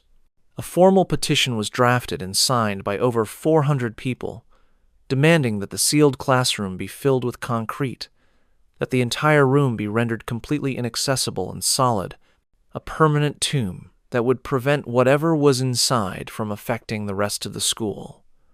The proposal was controversial, with some arguing it represented giving in to superstition and fear, while others insisted it was a practical solution to a problem that had proven impossible to solve through conventional means. After weeks of deliberation, meetings with architects and construction experts, and consultations with religious authorities, the school administration agreed to proceed. A construction company was hired to carry out the unusual project, and workers arrived one morning to begin the process of pumping concrete into the sealed classroom through holes drilled in the walls. The work took 3 days to complete, during which students were given time off and the building was evacuated. Monks performed blessing ceremonies throughout the process, chanting continuously as the concrete was poured, attempting to sanctify the act and ensure that whatever was being sealed inside would remain contained. When the work was finished, the classroom no longer existed as a space, just a solid mass of concrete occupying what had once been a room where children learned, and one child had died. A plaque was mounted in the hallway outside, bearing Ploy's name and dates of birth and death, a memorial that acknowledged her loss without explicitly mentioning the supernatural circumstances that had led to the room's elimination. The concrete ceiling seemed to have the desired effect, at least initially. Reports of disturbances in the building decreased dramatically, and the oppressive atmosphere that had pervaded the third floor lifted somewhat. Students and teachers gradually returned to their normal routines, though many still avoided that section of the building when possible, and the hallway outside the sealed room remained noticeably quieter than other areas, people passing through quickly rather than lingering. Boonmi continued his work as janitor, but he never took another photograph of the building, and he admitted to colleagues that he no longer felt comfortable working alone in the old wing, always arranging to have someone accompany him when duties required him to go there. The CCTV footage was archived, but not destroyed, maintained as evidence of events that the school preferred not to discuss, but could not entirely forget. Some students who had been present during the height of the disturbances transferred to other schools, their parents deciding that, even if the immediate problem had been resolved, the building's history made it unsuitable for their children. New students enrolled each year with no knowledge of what had happened, learning about it gradually through whispered stories from older students, the tale becoming part of the school's unofficial lore, passed down and embellished with each retelling. But those who had been there, who had seen the photographs and footage, who had heard the sounds and felt the cold spots and experienced the fear that had gripped the community, they remembered. They remembered Ploy, the quiet girl who had died too young, and they wondered whether sealing her in concrete had brought her peace, or simply trapped her more completely, frozen forever in the space where her life had ended. Years have passed since the classroom was filled with concrete, and the school continues to operate, educating new generations of students who walk the same hallways and sit in classrooms adjacent to what is now just a solid block hidden behind walls. The incidents have largely stopped, or at least are no longer reported with the frequency they once were. But occasionally, usually late at night when the building is empty and dark, security guards report hearing sounds from the third floor, faint scraping noises that seem to come from inside the walls themselves, as though something is moving within the concrete, trying to find a way out.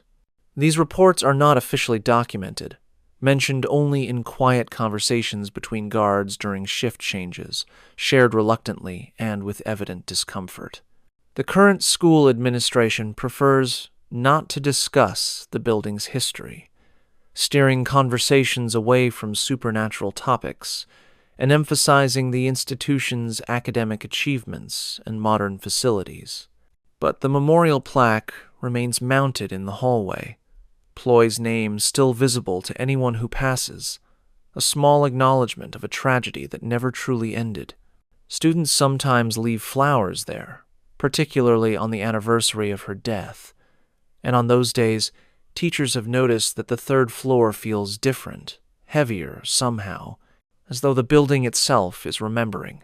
Whether the concrete ceiling was a solution or merely a containment, whether Ploy's spirit has found rest or remains trapped within stone, these questions persist without answers. What is certain is that the school in Lopburi carries its past within its walls, literally and figuratively, and that some spaces, once marked by death and fear, never fully return to innocence. The building stands, solid and seemingly ordinary, but those who know its history understand that appearances can deceive, that beneath surfaces of normalcy, older and darker truths persist, waiting patiently for the moments when they can remind the living that they are not forgotten, that they are still there, sealed away but never truly gone. I hope you enjoyed these stories. Tomorrow we will be uploading another terrifying story. Feel free to subscribe and put on your notifications to never miss another scary video. I upload almost every day. Wish you all the best. The last two stories are different. They are quieter, but far more disturbing, the kind that stay with you long after the telling ends. What we have heard so far involved visible manifestations, encounters that could be witnessed and documented, phenomena that left physical traces or could be captured on camera. But the final stories deal with something more subtle and perhaps more terrifying, situations where the horror lies not in what is seen but in what is felt, not in dramatic confrontations, but in slow realizations that reality is not as stable as we believed. These are stories of ordinary people who discovered that the world operates according to rules we do not fully understand, that some experiences resist explanation no matter how desperately we seek it. In these final tales, the boundaries between the possible and impossible blur completely, and we are left with questions that have no comfortable answers. What follows will challenge everything you think you know about how the world works, and long after you finish listening, you will find yourself wondering whether the people in these stories were victims of supernatural forces or witnesses to something even stranger, patterns in reality itself that we are not meant to perceive. The alarm began sounding at 2:17 in the morning, a steady electronic beep that cut through the quiet of the hospital's fourth-floor ward. Nurse Apina was at the central station completing paperwork when the sound registered, and her first reaction was mild irritation rather than concern. Alarms went off constantly in hospitals, triggered by 100 different conditions and malfunctions, most of them minor and easily resolved. She stood, stretched her tired muscles, and walked down the corridor toward the source of the sound, expecting to find a patient who had accidentally dislodged a monitoring lead or pressed a call button in their sleep. But as she approached bed 47, located in a semi-private room near the end of the hall, she felt something shift in her perception, a subtle wrongness that made her slow her steps. The alarm was coming from the monitors beside bed 47, but the bed itself was empty, its sheets pulled tight and smooth, no patient assigned to it. Apina reached the doorway and stopped, staring at the bed and its insistently beeping equipment. She could see the monitors clearly, their screens displaying readings that should have been impossible. Heart rate showing 72 beats per minute, blood pressure registered and updating, oxygen saturation levels fluctuating between normal ranges. But there was no patient connected to these monitors, no one in the bed at all. She entered the room slowly, her professional training warring with an instinctive reluctance she could not explain. She approached the monitors, intending to silence the alarm and check for technical malfunctions, but as she drew closer, she noticed something that made her breath catch in her throat. The mattress on bed 47 showed a clear depression, as though weight was pressing down on it, as though someone was lying there even though she could see plainly that the bed was empty. Udon Thani Regional Hospital had served the northeastern province for over 30 years, a modern facility that had expanded gradually to meet the needs of a growing population. The hospital maintained a reputation for competent care and professional staff, and it served as the primary medical center for several surrounding districts, handling everything from routine procedures to emergency trauma cases. The fourth floor housed medical patients recovering from surgeries or receiving treatment for serious illnesses. A unit staffed around the clock by experienced nurses and monitored by attending physicians. It was not a place where supernatural concerns typically arose, not an environment that invited or encouraged such thinking. The staff dealt in concrete realities, measurable symptoms, treatments, supported by research and evidence. Yet, Bed 47 had become a problem, one that defied the rational framework within which the hospital operated. The issues had begun subtly, easily dismissed as coincidence or equipment error. Monitors would activate when no patient was present, displaying vital signs that seemed to belong to someone even though the bed stood empty. Alarms would sound at odd hours, requiring nurses to make repeated trips to silence them and check for malfunctions that technical staff could never identify. These incidents occurred sporadically at first, perhaps once every few weeks. But over the course of several months, they had become more frequent, more consistent, until nurses began to dread assignments that placed them responsible for that section of the ward. Apina had worked at the hospital for 8 years and considered herself firmly grounded in scientific thinking. She did not believe in ghosts or spirits, had never experienced anything in her life that suggested the supernatural was real. But standing in that room at 2 a.m, watching the depression in the mattress as though invisible weight pressed into it, feeling the temperature drop several degrees as she approached the bed, she found her certainties beginning to fracture. She reached out slowly and placed her hand above the mattress where the depression was deepest, not quite touching the surface, and felt cold air rising from it, noticeably colder than the already cool hospital room. The monitors continued their beeping, displaying vital signs for a patient who was not there, and Apina realized she was shaking, her hand trembling as she pulled it back. She backed away from the bed, her eyes never leaving it, and nearly collided with another nurse, Pensri, who had come to check on the alarm. Pensri took one look at Apenia's face and then at the bed, seeing immediately what had disturbed her colleague. The two women stood together in the doorway, watching as the depression in the mattress seemed to shift slightly, as though the invisible presence was adjusting position. Neither spoke for several long moments. Then Pensri stepped forward, reached over carefully, and switched off the monitors manually, silencing the alarms. The readings disappeared from the screens, but the depression in the mattress remained, visible and undeniable. They left the room together, closing the door behind them, and returned to the nurse's station where they sat in silence, both trying to process what they had witnessed. By morning, word of the incident had spread through the night shift staff, and when the day nurses arrived, they found their colleagues visibly shaken and reluctant to discuss what had happened. Apenia filed a report with her supervisor, describing the alarm, the impossible vital signs, and the depression in the mattress. She kept her language clinical and precise, avoiding any supernatural interpretations, simply documenting what she had observed. Her supervisor, a practical woman in her 50s who had managed the ward for over a decade, listened carefully and promised to have maintenance check the bed and equipment thoroughly. But privately, she was concerned. This was not the first report about Bed 47, not even the first that month. Other nurses had mentioned strange occurrences, cold spots near the bed, a feeling of being watched when working in that room, and on at least 2 occasions, patients assigned to Bed 47 had requested transfers to different beds, complaining of disturbing dreams or a persistent sense of unease they could not explain.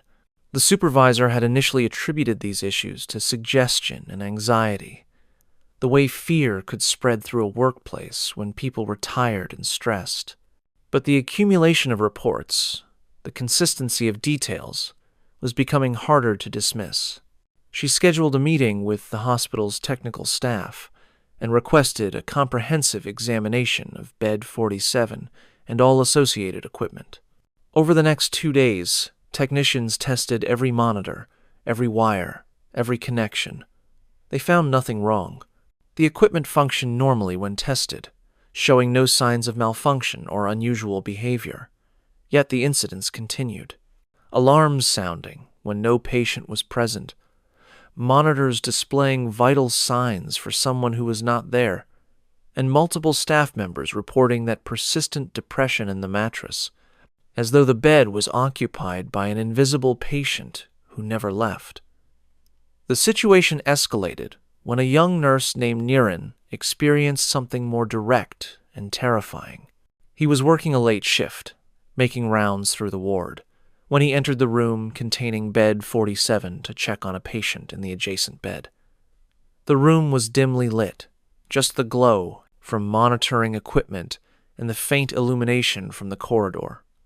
As Niran attended to the occupied bed, adjusting an IV line and recording notes, he became aware of sounds coming from Bed 47 behind him.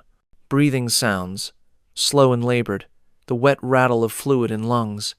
He turned quickly, his flashlight beam sweeping across the empty bed, but there was no one there. The sounds continued, growing slightly louder, and Niran felt ice spread through his chest as he realized what he was hearing. Someone was struggling to breathe, fighting for air, making the desperate sounds of respiratory distress. But there was no visible source for these sounds, just the empty bed with its rumpled sheets and that persistent depression in the mattress. Then he heard words, whispered so quietly he almost missed them beneath the labored breathing. "Help me.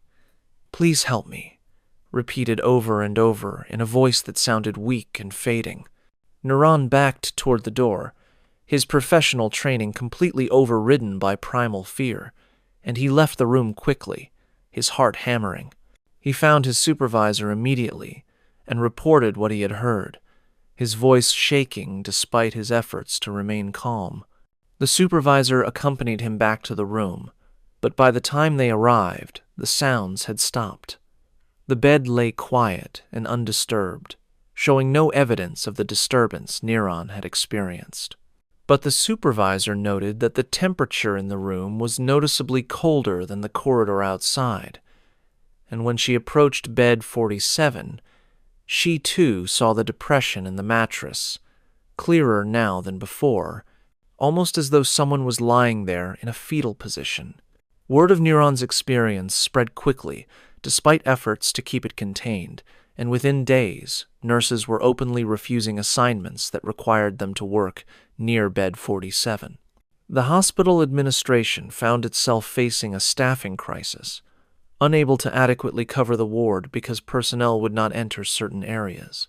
A meeting was called, attended by department heads, senior medical staff, and hospital administrators, to address what was rapidly becoming an operational emergency. During this meeting, someone suggested researching the bed's history, determining whether anything significant had occurred involving it. Medical records were examined, going back years, cross-referencing the bed number with patient outcomes and incident reports. What they found added a deeply disturbing dimension to the situation. 7 years earlier, a patient had been assigned to bed 47, following what should have been a routine surgical procedure. The patient, a man in his mid-50s, had initially recovered normally from the surgery and had been transferred to the ward for observation and continued care. But his condition had deteriorated unexpectedly during the night, and despite the staff's best efforts, he had died in bed 47 from complications that the post-mortem examination attributed to an undetected internal hemorrhage.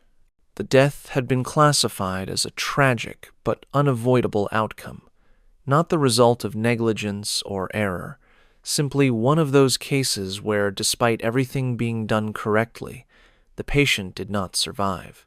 But the records showed something else that drew attention. In the hours before his death, the patient had repeatedly pressed his call button, complaining of difficulty breathing and requesting help. Nurses had responded each time, checking his vitals and consulting with physicians, but the monitoring equipment had shown stable readings, nothing to suggest the crisis that was actually developing. In his final hours, according to notes in his chart, he had become increasingly agitated, insisting that something was wrong, that he needed help, but objective measurements had not supported his subjective experience, and by the time the internal bleeding became evident, it was too late to save him.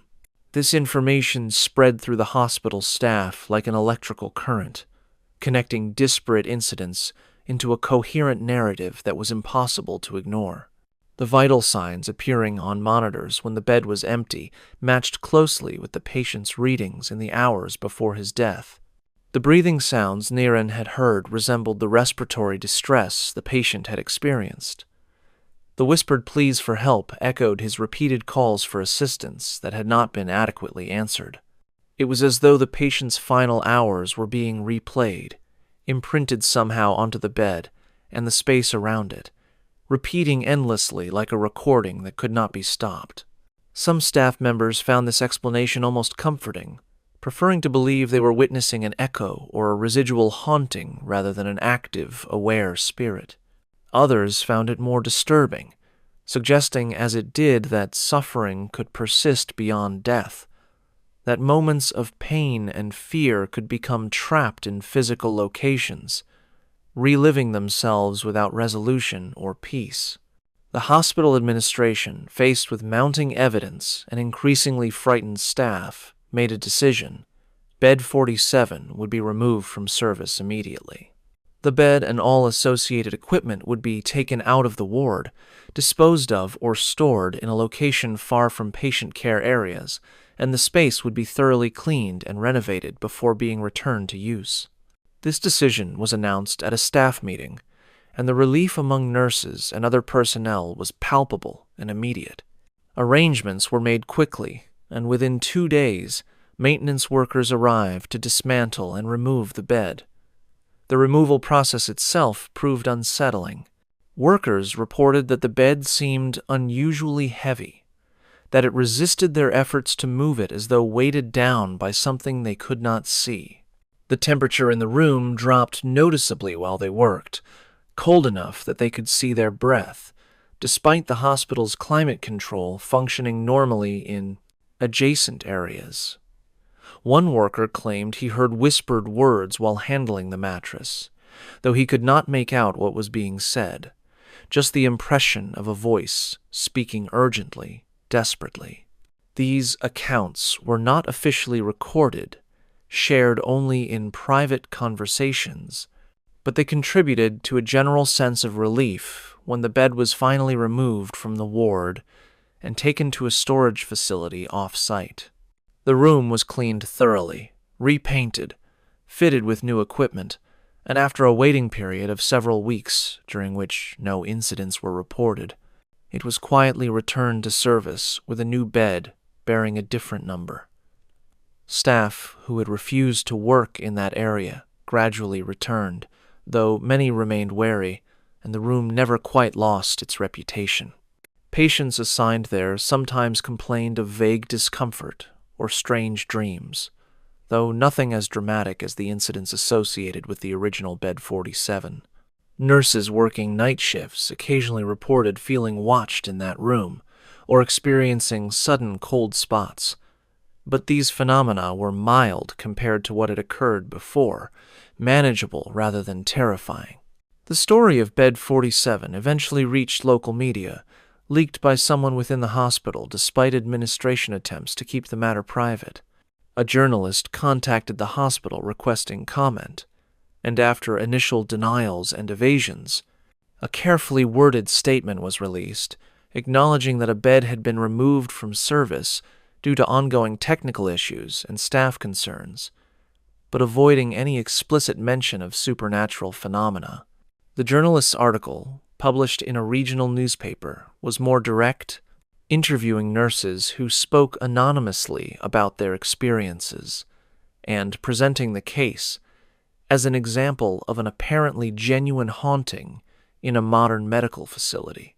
The article attracted significant attention, generating discussion on social media and paranormal forums, and for a brief period, the hospital found itself dealing with curious visitors and requests from paranormal investigation groups seeking permission to examine the location. All such requests were denied, and the hospital issued a statement emphasizing its commitment to patient care and scientific medicine, while requesting that the media and public respect the privacy and dignity of both patients and staff. The controversy gradually faded from public attention, but within the hospital, the memory of Bed 47 persisted. It became part of the institution's unofficial lore, a story told to new staff members as both warning and explanation, a reminder that hospitals, places saturated with intense emotion, suffering, and death, sometimes retain traces of the experiences that occur within them.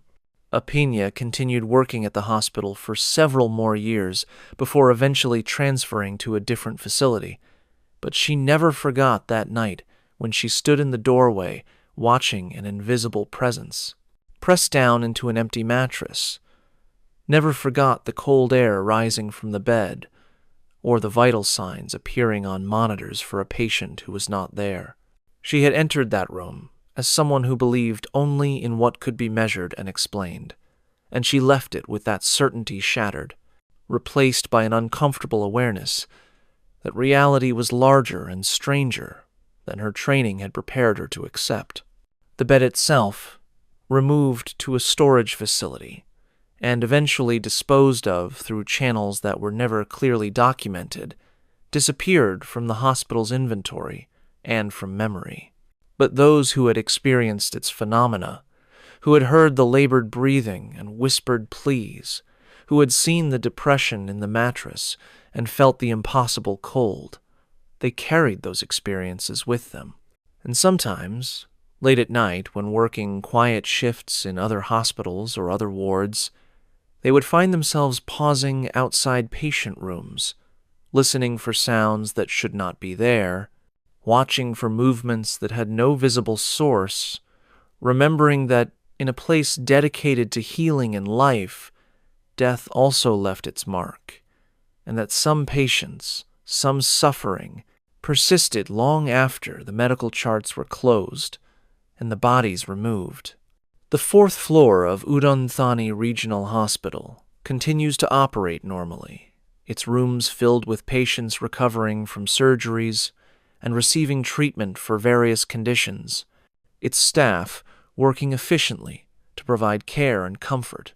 But those who know the history walk a little more carefully through certain sections, pay a little more attention to unexplained cold spots or unusual sounds, and they remember bed 47, the bed that could not be explained away, the bed that proved that even in the most rational and scientific of environments, some mysteries refuse to be solved, some presences refuse to leave, and some deaths echo forward through time, seeking acknowledgement, seeking help, seeking something that the living cannot always provide. I hope you enjoyed these stories. Tomorrow we will be uploading another terrifying story. Feel free to subscribe and put on your notifications to never miss another scary video. I upload almost every day. Wish you all the best. Hospitals contain suffering behind closed doors, in controlled environments where death occurs but is managed, documented, recorded in charts and reports. But some tragedies play out in open spaces, on ordinary streets where everyday life continues around them, where the living pass by unaware that something terrible occurred in that exact spot, that something remains, waiting to interact once more with a world that has moved on without acknowledging what was lost. The final story takes us to such a place, a road that looks like any other, traveled by taxis whose drivers expect nothing more than routine fares and ordinary passengers. But some roads hold memories, and some passengers have been waiting longer than anyone realizes, seeking something they lost, trying to complete a journey that was interrupted, trying to find their way home. The clock on Somchai's dashboard showed 11:43 when he saw her standing at the roadside, her arm raised in the universal gesture for a taxi. He had been driving for nearly 10 hours, working the late shift in Chiang Rai's quiet streets, and he was contemplating calling it a night when this final passenger appeared. He slowed and pulled over, the woman opening the rear door and sliding into the back seat with a rustle of fabric that sounded oddly loud in the car's quiet interior. In his rearview mirror, Somchai caught a brief impression of her, a woman wearing traditional clothing, the kind of formal Thai dress that might be worn to a wedding or ceremony, though it seemed unusual attire for this hour of the night. Her face was partially obscured by shadows and by the angle of his mirror, but he noted that she sat very still, her hands folded in her lap, her posture formal and rigid. She spoke softly, giving him an address he recognized vaguely, a location in one of the older residential areas on the outskirts of the city. Her voice had a strange quality, distant somehow, as though she was speaking from very far away despite sitting just behind him. Somchai acknowledged the destination, programmed it into his GPS for precision, and pulled back onto the road, assuming this would be a straightforward fare, perhaps 20 minutes of driving to an unfamiliar neighborhood, then back to the busier areas to search for more passengers, or finally end his shift. The woman said nothing more after giving the address, and Somchai, accustomed to quiet passengers and not inclined toward unnecessary conversation himself, drove in silence, focusing on the dark roads and the GPS directions that would guide him to the specified location. Chiang Rai, Thailand's northernmost province, sits nestled among mountains and river valleys, a region of natural beauty and historical significance that has retained much of its traditional character, despite increasing modernization. The city itself maintains a quieter, more relaxed atmosphere than the larger tourist centers to the south, its streets less crowded, its pace more measured. Somchai had been driving a taxi in Chiang Rai for over 15 years, long enough to know most roads and neighborhoods intimately, to recognize landmarks and navigate by instinct rather than technology. He prided himself on this knowledge, on his ability to provide efficient, professional service to locals and tourists alike. He had seen countless passengers in his taxi over the years, people from all walks of life, some talkative, some silent, some drunk, some heartbroken, some celebrating. He considered himself a good judge of people, able to read his passengers and adjust his approach accordingly. But the woman in his back seat troubled him in a way he could not immediately articulate. There was something about her presence, something that felt wrong despite her polite demeanor and clear destination request. As he drove, following the GPS through increasingly empty streets toward the residential area she had specified, he found himself glancing repeatedly at the rearview mirror, trying to see her more clearly. But the shadows seemed to cling to her, and he could never quite bring her face into focus. Just impressions of pale skin and dark hair and the elaborate traditional dress that seemed too formal, too deliberate for a late-night taxi ride. The GPS indicated he was approaching the destination, and Somchai slowed, scanning the roadside for house numbers. The area had transformed as he drove, the maintained streets and functioning streetlights giving way to older, more neglected roads where vegetation encroached and buildings stood dark and shuttered. He felt growing unease as he realized how isolated this location was, how far from the active parts of the city he had traveled. The GPS announced arrival at the destination, and Somchai stopped the taxi in front of what appeared to be a house, though calling it that was generous. The structure looked abandoned, its walls cracked and stained with water damage, its windows dark and broken, its small yard overgrown with weeds that had grown waist-high. No lights were visible inside or in any neighboring structures, and the street itself was empty and silent. No other vehicles, no signs of habitation.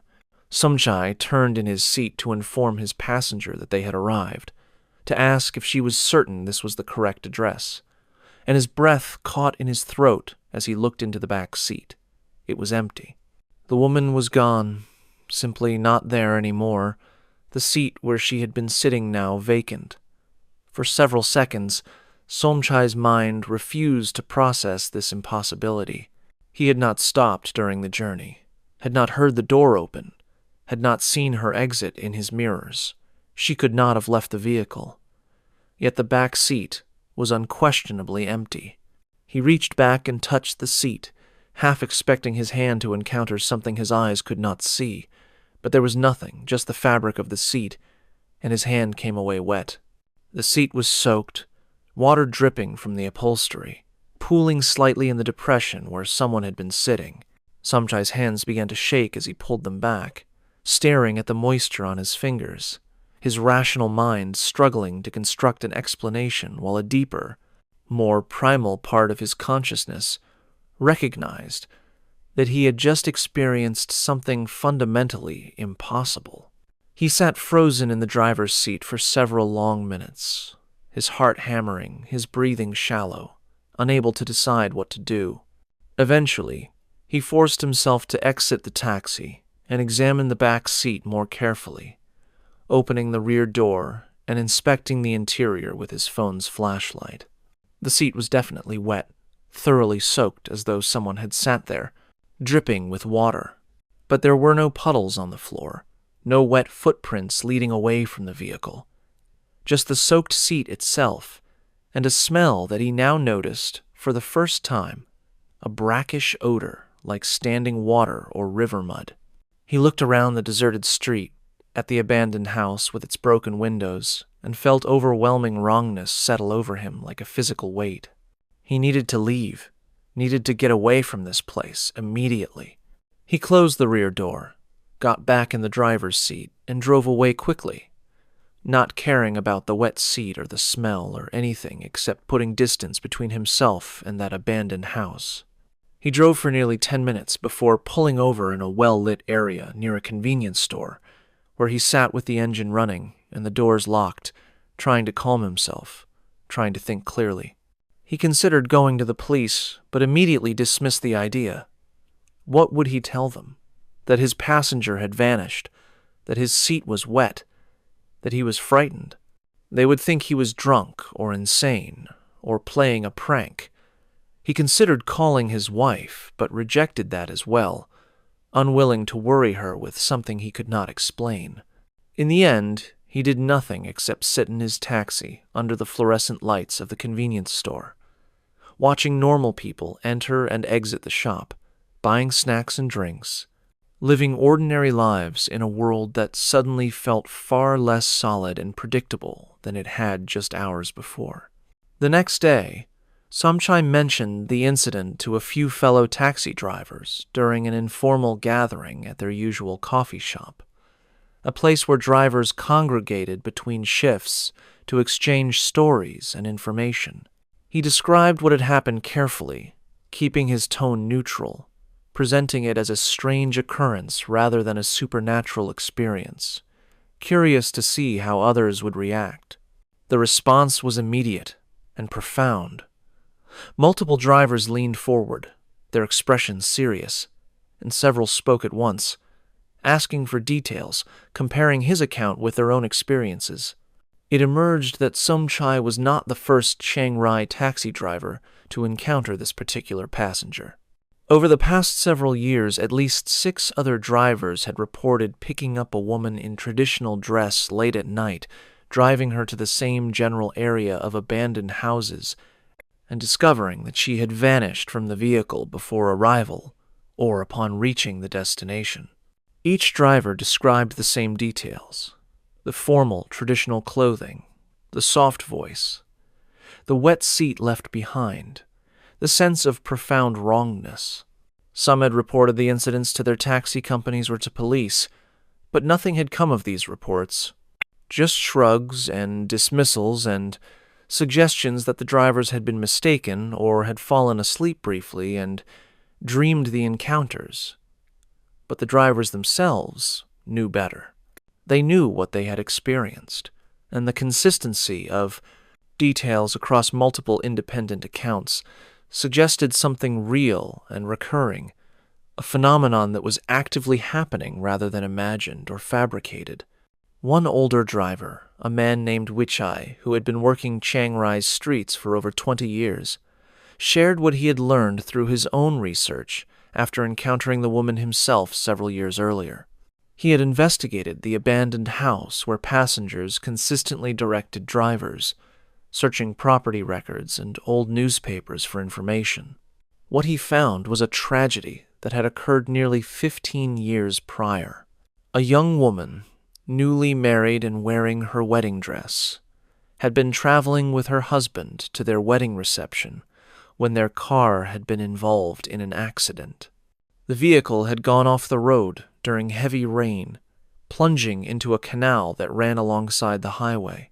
The husband had escaped and survived, but the bride had been trapped in the sinking car, her elaborate dress and its layers of fabric hindering her attempts to free herself. By the time rescuers arrived, she had drowned. The abandoned house had been her family's home, the place where she had prepared for her wedding, the place she had left as a bride but never returned to as a living person.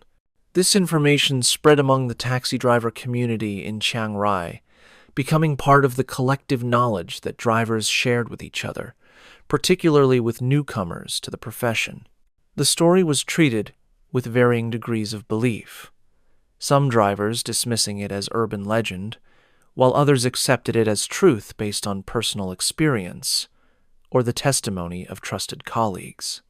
Those who believed advised specific precautions, suggesting that drivers working late shifts should be cautious about picking up passengers in certain areas known for paranormal activity, or that they should carry protective amulets blessed by monks, or that they should refuse fares to the abandoned house area regardless of how much customers offered to pay. Some drivers reported following these precautions successfully, while others claimed the woman could appear anywhere, that no amount of caution could prevent the encounter if she had selected a particular driver as her passenger. The phenomenon attracted attention from outside the taxi community when a journalist from a regional newspaper heard the stories and decided to investigate. She interviewed multiple drivers, documented their accounts, and visited the abandoned house where the bride's family had once lived. Her article, published with photographs of the derelict structure and quotes from drivers describing their experiences, presented the story as an example of local folklore that might have roots in actual tragedy. The article noted the historical drowning death and the anniversary pattern that some drivers had identified, observing that encounters seemed to cluster around the date of the original accident, though reports occurred at other times as well. The publication of this article brought the story to wider public attention, and for a period, the abandoned house became a minor tourist attraction, with curious people visiting to take photographs, and perhaps hoping to witness something supernatural themselves. This development irritated local residents and taxi drivers alike, who felt their genuine experiences and concerns were being trivialized or exploited for entertainment. Somchai himself never picked up the woman again, though he drove late shifts for several more years after his initial encounter. He remained vigilant, particularly when working on rainy nights near the date he had learned was the anniversary of the drowning, and he made a habit of checking his back seat carefully before accepting any passenger wearing formal or traditional clothing late at night. He spoke with other drivers who had subsequent encounters, comparing details and trying to understand why some drivers experienced the phenomenon multiple times, while others, like himself, encountered it only once. No clear pattern emerged, no obvious explanation for why she selected certain drivers as her passengers.